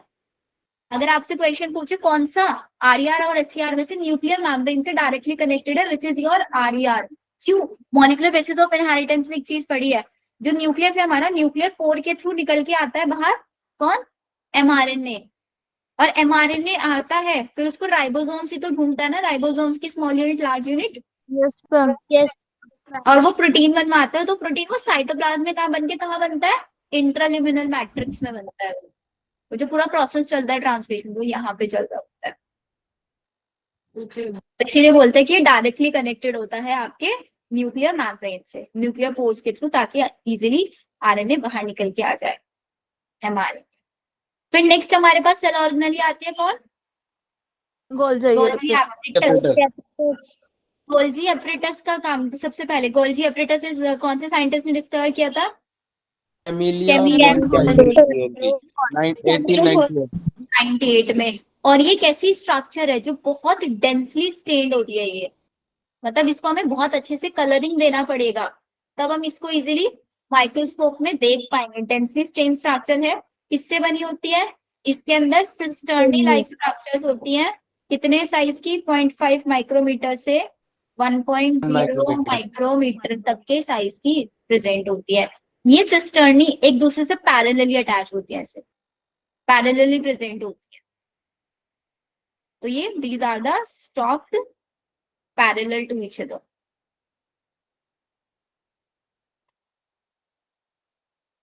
अब लेट्स सपोज इधर मेरा क्या है? न्यूक्लियस है। न्यूक्लियस के साइड वाला जो फेस होगा, बिकॉज न्यूक्लियस से ही अटैच क्या है? Golgi endoplasmic reticulum. Endoplasmic reticulum से प्रोटीन और लिपिड बन के आएंगे, तो डायरेक्टली कौन एब्जॉर्ब करेगा उनको? गोल्जी एपरेटस हमें चाहिए ना। गोल्जी एपरेटस कहीं ना कहीं एंडोप्लाज्मिक रेटिकुलम के आसपास ही रहे, है ना। तो हमारे गोल्जी एपरेटस का वो फेस जो डायरेक्टली रिसीव करेगा प्रोटीन और लिपिड, उस फेज को बोलेंगे हम आपका फॉर्मिंग फेज। फॉर्मिंग फेज, या फिर इसी को हम कनकेव फेज भी बोल सकते हैं, या फिर ट्रांस फेज भी बोल सकते हैं। और फिर इधर से बन के कहाँ तक पैक होता जाएगा? लास्ट वाले पार्ट तक, इधर बाहर सेल मेम्ब्रेन। तो ये वाला पार्ट कौन सा कहलाएगा? Maturing phase. फेज होता है ना, जो स्टार्टिंग वाला होता है forming phase. Forming phase trans होता है। फॉर्मिंग फेज ट्रांस चेक करना एक बार। Ma'am convex convex forming face है। मैम है फॉर्मिंग मैम। फेस सही होता है। है। कन्वेक्स फेस फॉर्मिंग फेस है। सही तो है, कॉनकेव ट्रांस ही तो है। मैम फॉर्मिंग फॉर्मिंग वो सिस है और वो कॉन्वेक्स होता है। हाँ मैम अह, सिस होता है, फेस कॉन्वेक्स होता है और सिस होता है। Convex face. Forming convex, okay okay okay और मैम मेच्योर वाला ट्रांस है। Yes right. तो हमारे पास जो फॉर्मिंग फेज है, इसका फॉर्मिंग हुआ आपका कॉन्वेक्स एंड सिस। तो मैच्योरिंग हो जाएगा आपका कॉनकेव, कॉन्केव और ट्रांस। ये हो जाएगा। तो क्वेश्चन इसके ऊपर बहुत पूछा जाता है, कौन सा कॉनकेव फेज होता है, कौन सा कॉन्वेक्स, कौन सा सिस ट्रांस, ये वाला फेजेस। ठीक है, तो गोल्जी ऑपरेटर्स का हो गया इतना वाला पार्ट। अब इसके अंदर आ जाते हैं इसके फंक्शन। तो इसका सबसे पहला फंक्शन होता है P4 पैकेजिंग। P4, देखो इसके ट्रिक याद रख लेना, PPT गैस VLCC या VLC, PPT gas VLC, PPT, P4 packaging, P4 processing. Processing, P4 transportation. Transportation, G4 क्या बनाता है ये, protein glycoprotein protein. And glycolipid. A4 acrosome. Acrosome. अब एक्रोसोम पढ़ा है ना, उसमें मेल जो स्पर्म होता है, स्पर्म का जो Sperm हेड होता वाला पार्ट होता है, वो गोल्जी हाँ, एपरेटस हाँ। के मॉडिफिकेशन से बनता है। S4 secretion of vesicles. V4 vitellogenesis. Vitellogenesis समझते हो, yolk formation. L lysosomes. C cell wall formation. ये याद रखने हैं इसके functions. PPT gas VLC। Ma'am vitellogenesis बता दो। विटाइलोजेनेसिस का मतलब होता है यॉक का बनना। ये यॉक यॉक फॉर्मेशन का काम आता है प्राइमरी साइट से ग्राफेन फॉलिकल। ओके। मैम इसके ऊपर क्वेश्चन भी आया था एक बार। मैम ये जो सिस और ट्रांस निकला वो मुझे समझ में नहीं आया। सिसो ट्रांस वाला समझ में नहीं आया। देखो बेटा, आज केमिस्ट्री की क्लास नहीं है, आज फिजिक्स की क्लास है 11 बजे से। देखो न्यूक्लियस की साइड जो फेज है ना हमारे गोल्जी एपरेटस का, उस फेज को हम बोलेंगे फॉर्मिंग फेज। हमेशा पीएच ऐसे लिख देती है उसको, फॉर्मिंग फेज। एंड इसी को हम लोग आपका कॉन्वेक्स और सिस फेज, कॉन्वेक्स और सिस ही बोलते हैं ना। Yes ma'am. और वो वाला फेज जो कि देखो प्लाज्मा, ये बाहर हमारी क्या है, प्लाज्मा मेम्ब्रेन।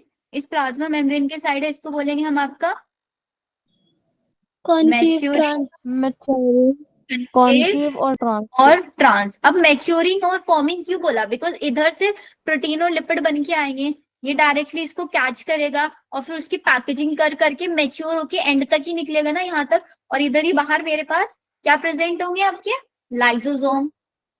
बाहर लाइसोसोम्स और वेसिकल्स की फॉर्म में प्रोड्यूस कर रहा है, एक साइड से एक्सेप्ट कर रहा है, उधर से फॉर्मिंग, जिधर से मैच्योर होके निकल रहा है उधर। बताओ। यस मैम क्लियर हो गया। चलो फिर आगे। मैम सी से क्या लिखवाया आपने? क्या लिखवाया, cell wall formation. Cell wall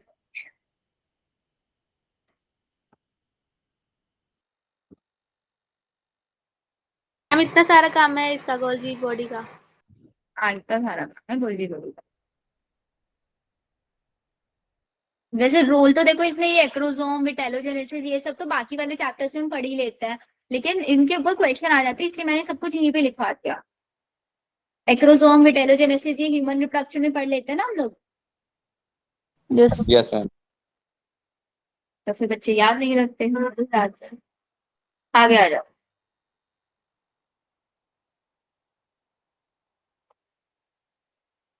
सार्थक नहीं है आज क्लास में? Yes ma'am. एक्रोसोम और वाइटलोजेनेसिस। बताना है एक्रोसोम और वाइटलोजेनेसिस बेटा। Yes, ma'am. एक्रोसोम जो स्पर्म होता है, उसमें ह्यूमन रिप्रोडक्शन में पढ़ा है स्पर्म की स्ट्रक्चर अच्छा हाँ मैम, ठीक है ठीक है। ना। हेड स्पर्म वाला का जो पोर्शन होता है उसको acrosome acrosome. Cap like structure, वो गोल्जी गोल्गी अपरेटस के apparatus को मॉडिफिकेशन से बनते हैं। बनती है। लाइसोसोम्स को हम बोलते हैं, आपके लाइसोसोम्स के पास प्रेजेंट होते हैं डाइजेस्टिव एंजाइम्स। कौन कौन से डाइजेस्टिव एंजाइम्स होते हैं? वो सारे वो डाइजेस्टिव एंजाइम जो एसिडिक पीएच पे वर्क करेंगे। And these enzymes are known as hydrolases. Protein को डाइजेस्ट कराने वाला प्रोटीएजेस, लाइपिड को डाइजेस्ट कराने वाला लाइपेज, कार्बोहाइड्रेट को कार्बोहाइड्रोक्सिलेज। सारे एंजाइम्स हो गए। कितनी पीएच पे वर्क करता है एसिडिक में? 4 से 5 पीएच पे वर्क करते हैं। Lysosomes are also known as suicidal bag. Suicidal bag. क्यों इनको सुसाइडल बैग बोला जाता है? They engulf themselves. मैम क्योंकि ये सेल को डिस्ट्रॉय करते हैं खुद को ब्लास्ट करके। अपनी ये सेल खुद मेम्ब्रेन को को खा जाते हैं, बर्स्ट करा लेंगे। सेल्स को बचाते हैं। सुल्ताना अभी ह्यूमन रिप्रोडक्शन बेटा मैंने पढ़ाया नहीं है। ये क्या करते हैं, अपनी ही सेल मेम्ब्रेन को बर्स्ट करा लेंगे। सेल मेम्ब्रेन बर्स्ट हो जाएगी तो जितने भी एसिडिक पीएच वाले एंजाइम्स है सब सेल के अंदर, और सेल ऑब्वियसली सारी की सारी सेल्स लिपिड कार्बोहाइड्रेट प्रोटीन इन्हीं सबसे मिलके बनी है। सारे सेल ऑर्गेनेल्स का लिपिड कार्बोहाइड्रेट प्रोटीन सारा खा जाएंगे एंजाइम, सेल की डेथ हो जाएगी। Yes. जाएगी नहीं हो जाएगी? खुद की सेल का सुसाइड करा देता है। पॉलीमॉर्फिक स्टेट में पाया जाता है, अलग अलग शेप्स के अंदर ये पाया जा सकता है। इतना याद रखने से लाइसोसोम के बारे में। लाइसोसोम के बाद Vacuole. वैक्यूल्स। वैक्यूल्स को हम बोलते हैं these are the membrane bound और spaces. Cytoplasm. Membrane bound spaces ये हमको इनको बोलता है। इसके ऊपर बहुत इंपॉर्टेंट क्वेश्चन आता है। वैक्यूल की जो मेम्ब्रेन है वो किससे बनी होती है? वैक्यूल की मेम्ब्रेन बनी होती है टोनोप्लास्ट। वैक्यूल की मेम्ब्रेन को बोलते हैं हम आपका टोनोप्लास्ट। इस टोनोप्लास्ट के अंदर एक स्पेशल फीचर होता है, ये आयंस को ट्रांसफर करने का हेल्प करती है। Transfer ions into vacuoles. Vacuoles के अंदर आयंस के ट्रांसफर को मैनेज ये करती है। और इसके अंदर क्या भर जाता है then? Filled with sap. Sap का मतलब क्या होता है? Sap is the water plus minerals. Water और मिनरल्स को मिला के सेप बोलते हैं। तो अगर सेप नहीं पता है ये भी लिख लो, वाटर मिनरल्स, और इसके पास प्रेजेंट होता है जितना भी सेल का। बिकॉज देखो हमने एंडोप्लाज्मिक रेटिकुलम में प्रोटीन लिपिड बनवाया, फिर उस प्रोटीन लिपिड को पैक कराया, और फिर पैक करा के उसको डाइजेस्ट करा दिया। जितना भी अनडाइजेस्टेड फूड होगा वो सारा का सारा वैक्यूल्स के अंदर आके इकट्ठा हो जाएगा। तो इसके पास एक्सक्रीटरी प्रोडक्ट्स भी रहेंगे, वाटर मिनरल्स एक्सक्रीटरी प्रोडक्ट, ये सब इसके अंदर प्रेजेंट होगा। और फिर जितना भी फूड स्टोर हो जाएगा वो कहाँ पे आके स्टोर हो जाएगा? फूड वैक्यूल के अंदर। और फूड वैक्यूल किसके अंदर पाया जाता है? प्रोटिस्टा में पाया जाता है। और कॉन्ट्रेक्टाइल वैक्यूल किसके अंदर पाया जाता है? अमीबा। अमीबा के अंदर पाया जाता है। दिस इज इम्पोर्टेंट, इसलिए लिख लो। फिर इसके बाद आता है हमारे पास माइटोकॉन्ड्रिया। कितना टाइम रह गया हमारा? 10 मिनट्स रह गए। एक सेकेंड रुकना, आपका मैं उसका फिजिक्स क्लास वाला लिंक शेयर कर दूं एक बार ग्रुप।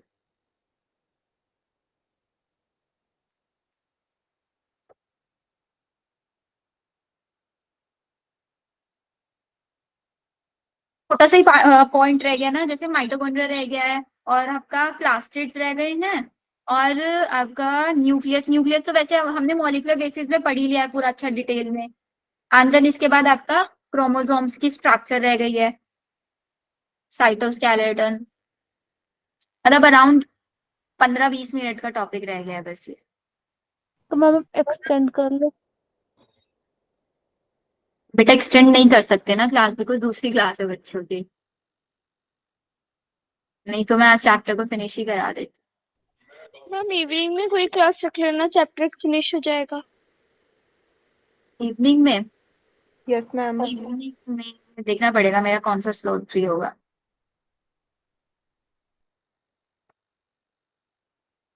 4 से 5 तक होगा मैम।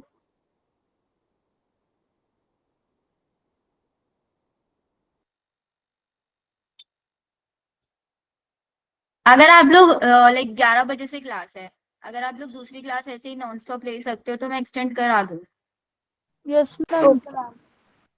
यस मैम, ले लीजिए। ले लूँ ना? जी मैम।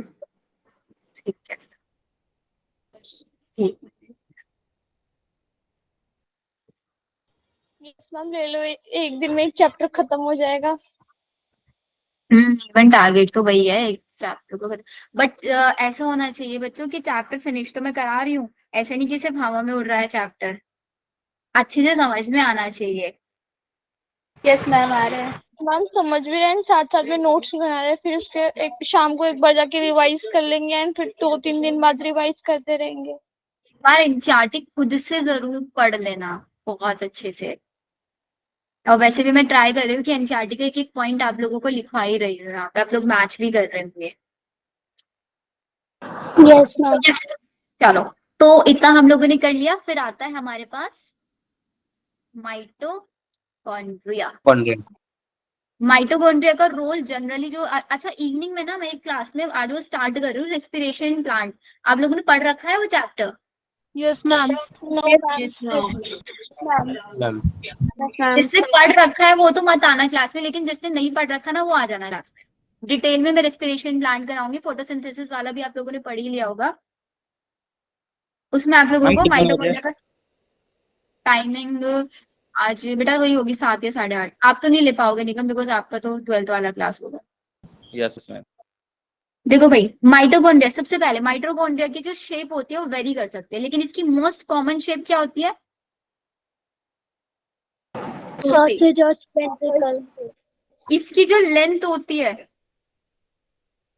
सबसे ज्यादा कंफ्यूज इसी में होता है। 10 मिनट। लेंथ होती है 1 से 4 माइक्रोमीटर। 4 नैनोमीटर। ठीक है मैम 4.1 माइक्रोमीटर होती है। Micrometre ma'am. कितनी? 1 से 4.1। 1 से 4 माइक्रोमीटर नहीं है? मैम 1 बुक से में 1 से 4.1 है। 4.1 पढ़ी थी मैंने। अच्छा 1 से 4.1 यस नहीं 4.1 चेक करनी पड़ेगी, रुक जाओ।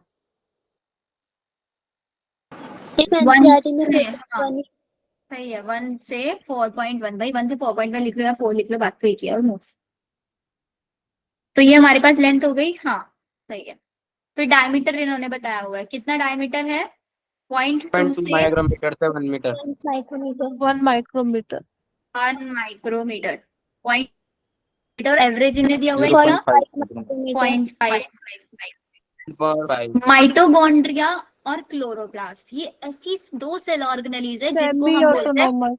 Semi autonomous cell organelles, because इनके पास खुद का जेनेटिक मटेरियल होता है, खुद का डीएनए होता है, एज वेल एज इनके पास खुद के राइबोसोम भी होते हैं, और वो राइबोसोम होते हैं किस टाइप के? 70S टाइप के, और they have single circular classmate. Double stranded DNA. Single circular double stranded DNA इनके अंदर पाया जाता है। अब माइटोकॉन्ड्रिया के अंदर, mitochondria is the site of aerobic respiration. उसने रेस्पिरेशन चैप्टर पढ़ा हुआ है, अब उसको समझ में आ रहा है कैसे एरोबिक रेस्पिरेशन की साइट है, बिकॉज इसी के अंदर आपकी क्रेब साइकिल रन होती है, इसके मैट्रिक्स के अंदर, स्कीना मेम्ब्रेन के अंदर ईटीएस रन होती है। ये सारी चीजें हमने पढ़ा है। साइटोप्लाज्मिक ग्लाइकोकेलिक्स होता है, फिर वहां पे पायरुविक एसिड बनता है, पायरुविक एसिड माइटोकॉन्ड्रिया के मैट्रिक्स में आ जाता है, क्रेब साइकिल के अंदर जाता है, वहां पे फिर वो पता है ना सब कुछ। एंड माइटोकॉन्ड्रिया कैसे डिवाइड करता है? It can divide by binary fission, fission से ये आपका डिवाइड करता है। बताओ, हो गए सारे पॉइंट क्लियर यहाँ तक? Yes ma'am. Yes ma'am.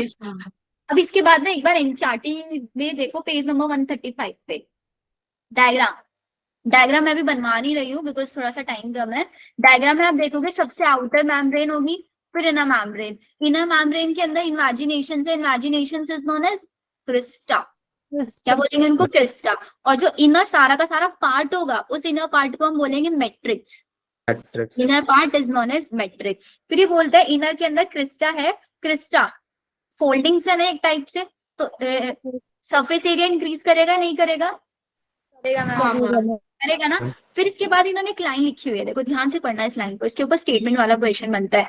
To membranes have their own specific enzyme. दोनों की दोनों मेम्ब्रेन, आउटर और इनर मेम्ब्रेन के पास अलग अलग टाइप के एंजाइम्स प्रेजेंट होते हैं जो इनके माइटोकॉन्ड्रियल फंक्शंस को परफॉर्म कराता है। इसीलिए mitochondria is the site of aerobic respiration. Cellular energy produce करता है किस फॉर्म में? एटीपी की फॉर्म में। That's why we call it power house of the cell. ATP produce करते हैं तो we can call it power house. Power house of the cell. समझ आ गया यहाँ तक? माइटोकॉन्ड्रिया आ जाओ आगे। माइटोकॉन्ड्रिया के बाद नेक्स्ट सेल ऑर्गेनेली आती है हमारे पास प्लास्टिड्स। प्लास्टिड्स जो है हमारा सभी plant cells as well as euglenoid के अंदर, किस किस के अंदर पाया जाता है? प्लांट सेल में और यूग्लिनॉइड में। यूग्लिनॉइड किसके अंदर आता है? प्रोटिस्टा के अंदर ना? प्रोटिस्टा के अंदर आता है, एग्जैक्टली। और इसी को ना प्लास्टिड को सबसे लार्जेस्ट सेल ऑर्गेनेली भी बोलते हैं हम आपका प्लांट सेल का। प्लांट सेल की सबसे लार्जेस्ट सेल ऑर्गेनेली भी इसको माना जाता है। इसको हम इजीली माइक्रोस्कोप के अंदर देख सकते हैं, इसको स्टेनिंग की भी जरूरत नहीं पड़ती। जैसे हमने देखा था ना गोल्जी एपरेटस को डेंसली स्टेन टर्म हमने यूज किया था, डेंसली स्टेन स्ट्रक्चर। और माइटोकॉन्ड्रिया की फर्स्ट लाइन पढ़ना जरा एक बार, सिंगुलर माइटोकॉन्ड्रियन, और आगे क्या लिखा है? Unless specifically stained. एक स्पेसिफिक कलर से जब तक आपको स्टेन नहीं करोगे ना इसको, तब तक ये विजिबल नहीं, are not easily visible under the microscope. लेकिन प्लास्टिड एक ऐसी ऑर्गेनेल है जिसको स्टेनिंग की जरूरत नहीं होती, इजिली विजिबल हो जाती है। तो ये छोटे छोटे पॉइंट्स भी ध्यान रखा करो, इन्हीं से क्वेश्चन बन जाता है। अब प्लास्टिड जो होता है ये अलग अलग कलर शो करता है on the basis of pigment. किसके पास पिगमेंट क्या है? तो ये 3 टाइप से हो सकता है, क्लोरोप्लास्ट,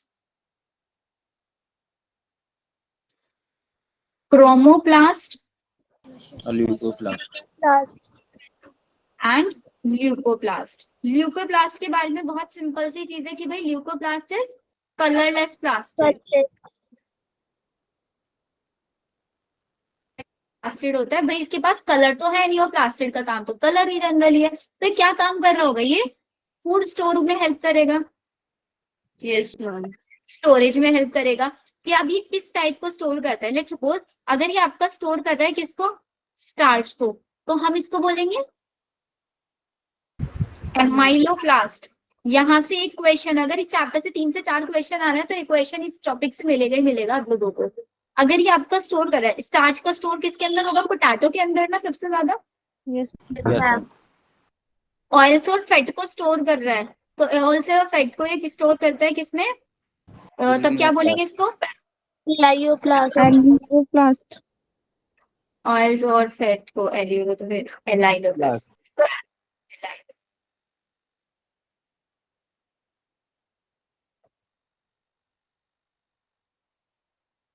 देन अगर ये आपका प्रोटीन को स्टोर कर रहा है तो तब हम एल्यूरोप्लास्ट। अब क्रोमो का मतलब होता है this is the coloured plastid. ये सारे कलर दिखा सकता है अदर देन ग्रीन। ग्रीन के अलावा ये येलो, ऑरेंज, रेड, जिन इतने कलर, मतलब इन सब कलर्स के जो हमें फ्रूट्स विजिबल होता है, फ्रूट, वेजिटेबल, तो डायरेक्टली आप समझ सकते हो कि उसके अंदर क्या प्रेजेंट है? क्रोमोप्लास्ट प्रेजेंट है। से होता है बिकॉज इसके पास कैरोटिनॉइड प्रेजेंट होता है। कैरोटिनॉइड या कैरोटीन या फिर ज़ेंथोफिल इसके अंदर। और क्लोरोप्लास्ट के अंदर तो सिंपल है, सिर्फ कौन सा कलर दिखाएगा? Green color. कलर दिखाएगा Green. Just because of chlorophyll. Chloroplast की स्ट्रक्चर बताने की नीड है, ये तो आप लोगों ने अभी फोटोसिंथेसिस में पढ़ाई है।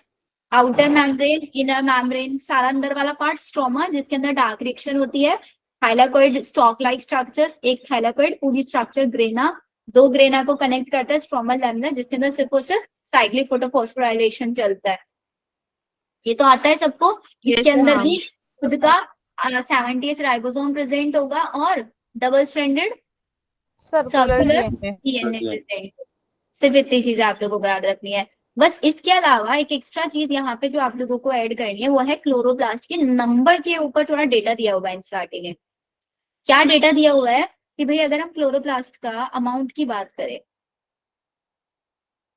किसके पास कितना हो सकता है, तो क्लोरोप्लास्ट में अगर हम बात करें क्लेमाइडोमोनास की, क्लेमाइडोमोनास ग्रीन एल्गी है ना, यस इसके पास एक क्लोरोप्लास्ट होता है पर सेल, पर सेल 1 क्लोरोप्लास्ट। और अगर हम एक लीफ की बात करेंगे उसके पास 20 से 40 क्लोरोप्लास्ट होंगे पर सेल। और अगर हम इनकी शेप की बात करेंगे तो अलग अलग शेप्स में ये प्रेजेंट हो सकता है, जैसे कि डिस्कॉइडल, ओवल, स्फेरिकल या फिर रिबन लाइक। देन आता है इसका लेंथ के ऊपर, ये आपका लेंथ कितना कितना दिखा सकता है, लेंथ हो सकती है इसकी 5 से 10 mm। और विड्थ की अगर हम बात करेंगे तो इसकी विड्थ हो सकती है 2 से 4 mm। अब ये वाला जो डेटा है ना, इस वाले चैप्टर का ईयर वाला डेटा और ये लेंथ वाला जिस जिसका भी दे रखा है ना, स्टिकी नोट बना के आज ही सबके सब पेस्ट कर लेना अपने पास, क्योंकि बाकी सारी चीजें तो आप लोगों को याद रहेंगी। भूलोगे क्या, ये वाला डेटा भूलोगे। इसी डेटा के लिए इस चैप्टर को बार बार खोल के रिवाइज करना पड़ेगा। 5 to 10 माइक्रोमीटर है। मैम लेंथ नैनोमीटर में है। एमएम, अरे एमएम में हो गया, एमएम डेढ़ में, माइक्रोमीटर में है। एमएम में है। मीटर में है। टिक करो किसमें, मीटर में। एमएम में ही तो है।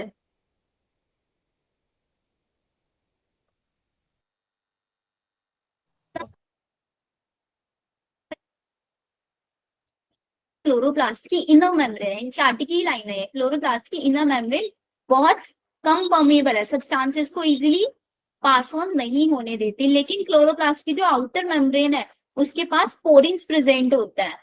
पोरिन्स उसमें इसी चैप्टर में पढ़ता है ना, आई गेस हम, नहीं, ट्रांसपोर्ट इन प्लांट चैप्टर के अंदर पढ़ता है। Aqua porins, water channels, yes ma'am.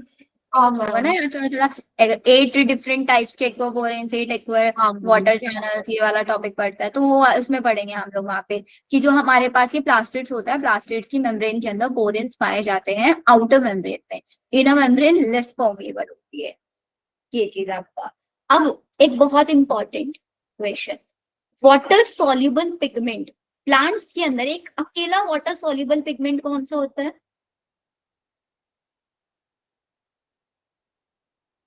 Soluble pigment in plants, ये वैक्यूल के अंदर पाया जाता है। बिकॉज प्लांट्स के अंदर कोई भी ले लो, chlorophyll A B C D कोई भी हो सकता है, जैसे हम ग्रीन एल्गी के अंदर पढ़ते हैं, वो सारे के सारे क्या है, वो सारे के सारे लिपिड सॉल्युबल है। और ये कैरोटीन, जेंथोफिल सब लिपिड सॉल्युबल है। एक अकेला पिगमेंट विच इज एंथोसायनिन, इसके ऊपर PYQ में क्वेश्चन आया हुआ है, वाटर सॉल्युबल होता है ये, ठीक है। नेक्स्ट टॉपिक एनसीईआरटी ने दिया हुआ है राइबोसोम्स। राइबोसोम्स कौन से साइंटिस्ट ने डिस्कवर किया था सबसे पहले? जॉर्ज पैलेट ने। 1953 1953 में साइज 15 नैनोमीटर से बाय 20 नैनोमीटर, इतना साइज इसका हो सकता है। प्रोकैरियोटिक की बात करेंगे 70s, यूकैरियोटिक की बात करेंगे 80s। राइबोसोम बना किस चीज से होता है? RNA प्लस प्रोटीन से मिलके बना होता है। इसके अंदर जो ऐसा होता है वो सेडिमेंटेशन कोएफिशिएंट होता है, जो क्या मेजर करके देता है हमको? Density and size. प्रोकैरियोटिक के अंदर पॉलीजोम की फॉर्म में होता है और यूकैरियोटिक के अंदर स्कैटर्ड होता है। और अगर मेरे को उनको ज्वाइन कराना होगा तो किसकी हेल्प से ज्वाइन कराएंगे? मैग्नीशियम आयन की हेल्प से ज्वाइन कराता है लार्ज यूनिट और स्मॉल यूनिट को। और protein sorry ribosomes are known as protein Yes, ma'am. Protein factory. Factory हम इनको बोल सकते हैं। ये है ना सारा का सारा राइबोसोम के बारे में डेटा। Yes ma'am. अब आता है next one, we have cytoskeleton. Skeleton.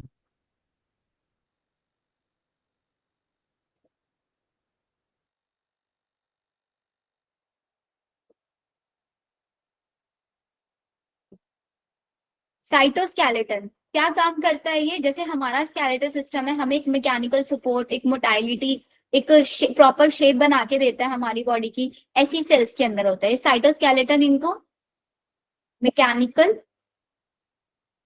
Support provide कराता है और इनको मोटाइलिटी देता है, मेंटेनेंस करता है किसकी? इनकी शेप की, Cell. मेंटेनेंस ऑफ शेप की मेंटेन करके रखता है। और साइटोस्केलेटन में आपका क्या क्या आता है? माइक्रो फिलामेंट, माइक्रो ट्यूब्यूल और एक और बच गया Intermediate filament. Intermediate filament. Intermediate filament, ये तीन आता है इसके अंदर, ये आपको याद रख, ठीक है। फिर इन्हीं मैम माइक्रो इसके फिलामेंट, टाइप्स हैं। ये टाइप से साइटोस्केलेटन। मैम लिंक नहीं आया अभी तक फिजिक्स की क्लास की। कोई बात नहीं बेटा, आ जाएगा, नहीं आएगा तो मैं शेयर कर दूंगा।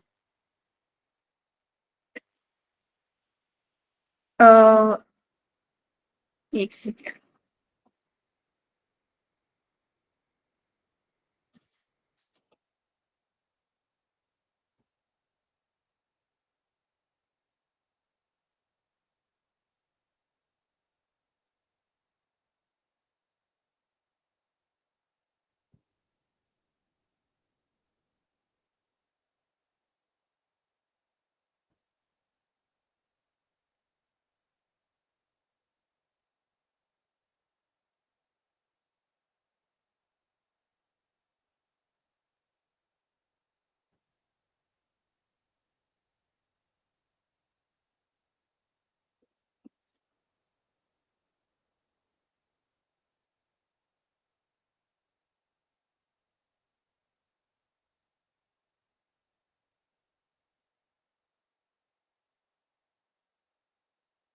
बोल दिया, वो लिंक शेयर कर दिया मैम अभी। तो क्या पढ़ रहे थे? माइक्रोफिलामेंट, माइक्रोट्यूब्यूल और इंटरमीडिएट फिलामेंट। अब इसी के बाद हमारा स्टार्ट होता है क्या? सीलिया और फ्लैजिला। जो हमारे सीलिया और फ्लैजिला होते हैं वो किससे मिलके बने होते हैं? माइक्रोफिलामेंट या माइक्रोट्यूब्यूल से? माइक्रोट्यूब्यूल। माइक्रोट्यूब्यूल से मिलके बने होते हैं। सीलिया और फ्लैजिला के अंदर देखो सिंपली, अब आप लोगों को क्या क्या याद रखना है वो मैं आप लोगों को बता देती हूँ। एक तो सबसे पहली चीज सीलिया के बारे में याद रखना है कि भाई सीलिया ना बिल्कुल ओट्स के जैसे वर्क करता है। और समझते हो जैसे नाव की चलती है चप्पू। के जैसे, है ना? बिल्कुल ऐसे चलता है ये आपका। इसका मतलब क्या होता है? ओट्स के जैसे वर्क करता है कि भाई बॉडी तो मूव करेगी ही, और बॉडी के साथ साथ ये क्या क्या मूव करेगा? बॉडी के साथ साथ जो इसका आउटसाइड सराउंडिंग इन्वायरमेंट होगा वो भी मूव करेगा, सराउंडिंग इन्वायरमेंट भी मूव करेगा एंड इनकी पूरी की पूरी बॉडी भी मूव करेगी। इसलिए हम बोल देते हैं कि ये हमारे पास ओट्स की तरह वर्क करता है। तो सिंपली सीलिया के बारे में याद रखते हैं, ओट्स की तरह वर्क करेंगे। और अगर हम बात करेंगे आपका फ्लैजिला, अब देखो जब हम लोगों ने प्रोकैरियोटिक का फ्लैजिला पढ़ा था वहां पे सिर्फ हमने सिंपली तीन चीजें पढ़ ली थी, फिलामेंट हुक और बेसल बॉडी, क्योंकि वहां पे कैसा था? सिंपल फ्लैजिला था। लेकिन यहाँ पे कैसा फ्लैजिला? कॉम्प्लेक्स फ्लैजिला है। कॉम्प्लेक्स फ्लैजिला के अंदर क्या चीज आती है? कॉम्प्लेक्स फ्लैजिला के अंदर 9+2 अरेंजमेंट आता है। 9 तो आपके पेरीफेरी पे डबलेट्स प्रेजेंट होंगे, इसकी स्ट्रक्चर को बहुत अच्छे से आप लोगों को करना है। और 2 सेंटर में सिंगलेट प्रेजेंट होंगे। डबलेट और सिंगलेट आपस में कनेक्टेड होंगे with the help of radial spoke, radial spoke की तरह। दोनों के दोनों डबलेट भी आपस में कनेक्टेड होंगे इंटर डबलेट ब्रिज के थ्रू, इंटर डबलेट ब्रिज के थ्रू आपस में ये कनेक्टेड रहने वाले हैं। और इनका जो फ्लैजिला होगा वो किससे बना होता है? ट्यूबुलिन प्रोटीन से मिलके ये आपका बना होता है, ये आप याद रखेंगे। फ्लैजिला का जो कोर वाला पार्ट होता है, सेंटर वाला पार्ट होता है, उसको हम बोलते हैं आपका एक्सोनीम। और ये जो हमने माइक्रोस्कोप में स्ट्रक्चर देखी है, जो एनसीईआरटी ने स्ट्रक्चर दी हुई है, एक्सोनीम का ही ट्रांसवर्स सेक्शन की आपको स्ट्रक्चर दी हुई है, एक्सोनीम का ही ट्रांसवर्स सेक्शन की स्ट्रक्चर आप लोगों को दी हुई है। डन यहाँ तक। फिर इसके बाद आ जाता है हमारा सेंट्रोजोम। सेंट्रोजोम के अंदर क्या आता है? सेंट्रोजोम। सेंट्रोजोम का जो डिटेल है आप लोगों को नेक्स्ट चैप्टर हम पढ़ेंगे ना, cell cycle and cell division, उसमें भी समझ में आ जाएगा। जब दो सेंट्रियोल्स को हम ऐसे परपेंडिकुलरली अटैच करा देते हैं, परपेंडिकुलर टू ईच अदर, इसको बोल देते हैं हम सेंट्रोजोम। तो इस सिंगल को क्या बोलते हैं हम आपका? सेंट्रियोल। Centriole. जैसे इसका अटैचमेंट 9+1 अरेंजमेंट होता है ना, 9 इसका + 0 होता है अटैचमेंट इसमें। 9+0 होता है। 9 ट्रिपलेट होता है ये। पेरीफेरी पे प्रेजेंट होता है, लेकिन ट्रिपलेट की फॉर्म में होता है।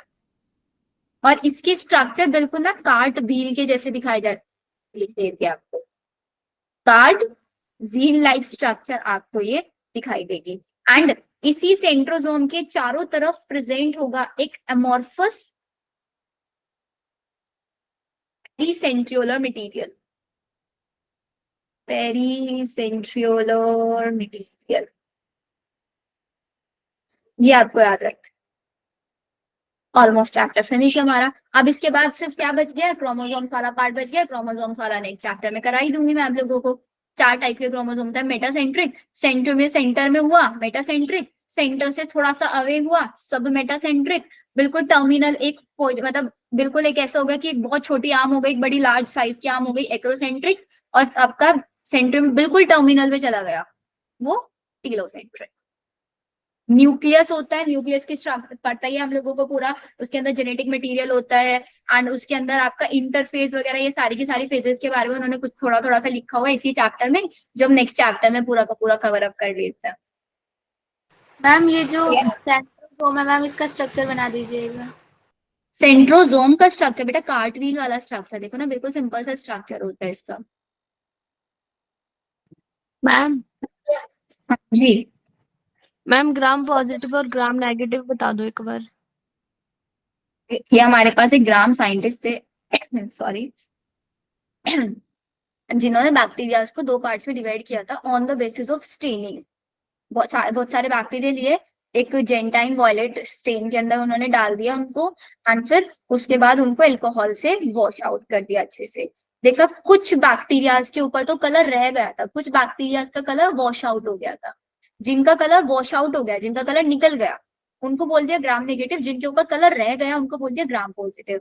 अब जिनका कलर निकल गया उनके ऊपर कलर रह नहीं पाया, मतलब कुछ ना कुछ उनके ऊपर एक्स्ट्रा कवरिंग या कुछ एक्स्ट्रा लेमिनेशन प्रेजेंट होगी या नहीं होगी, जिनकी वजह से उनके अंदर कलर नहीं जा पाया, तो उन्होंने बोल दिया कि भाई वो एक्स्ट्रा जो लेमिनेशन है वो लिपोपॉलीसेकेराइड की है।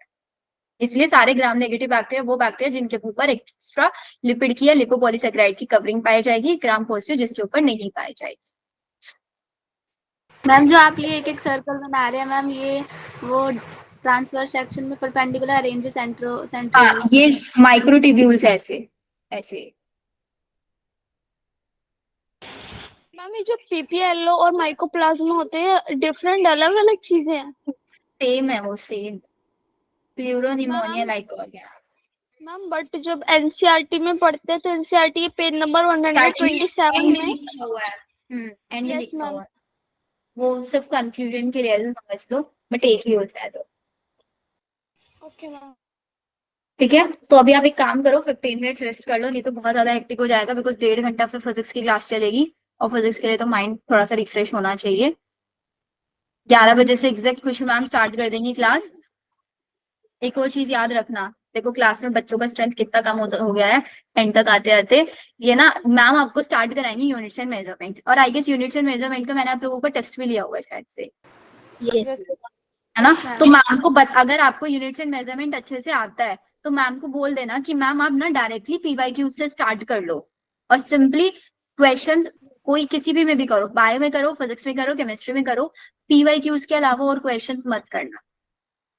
मेन फोकस मतलब पहले पीवाईक्यू करो, पीवाईक्यू करने के बाद अगर आपको चैप्टर में कॉन्फिडेंस नहीं आया है फिर आप उसके बाहर जाओ, ठीक है? ये रूल फॉलो कर लो, गारंटेड आप लोगों के जितना भी इस ईयर आप लोगों के नहीं मार्क्स बन पाए ना, नेक्स्ट ईयर आप लोगों के बहुत इंप्रूव हो जाएंगे अगर आप पीवाईक्यूज पे सबसे ज्यादा फोकस कर लो। Okay ma'am ma'am. मेरे को कुछ बोलना था। बताओ इशिका। मैम मैं मतलब फिजिक्स तमन्ना मैम से कर रही हूँ, तो मतलब मुझे फिर क्लास लेनी होगी।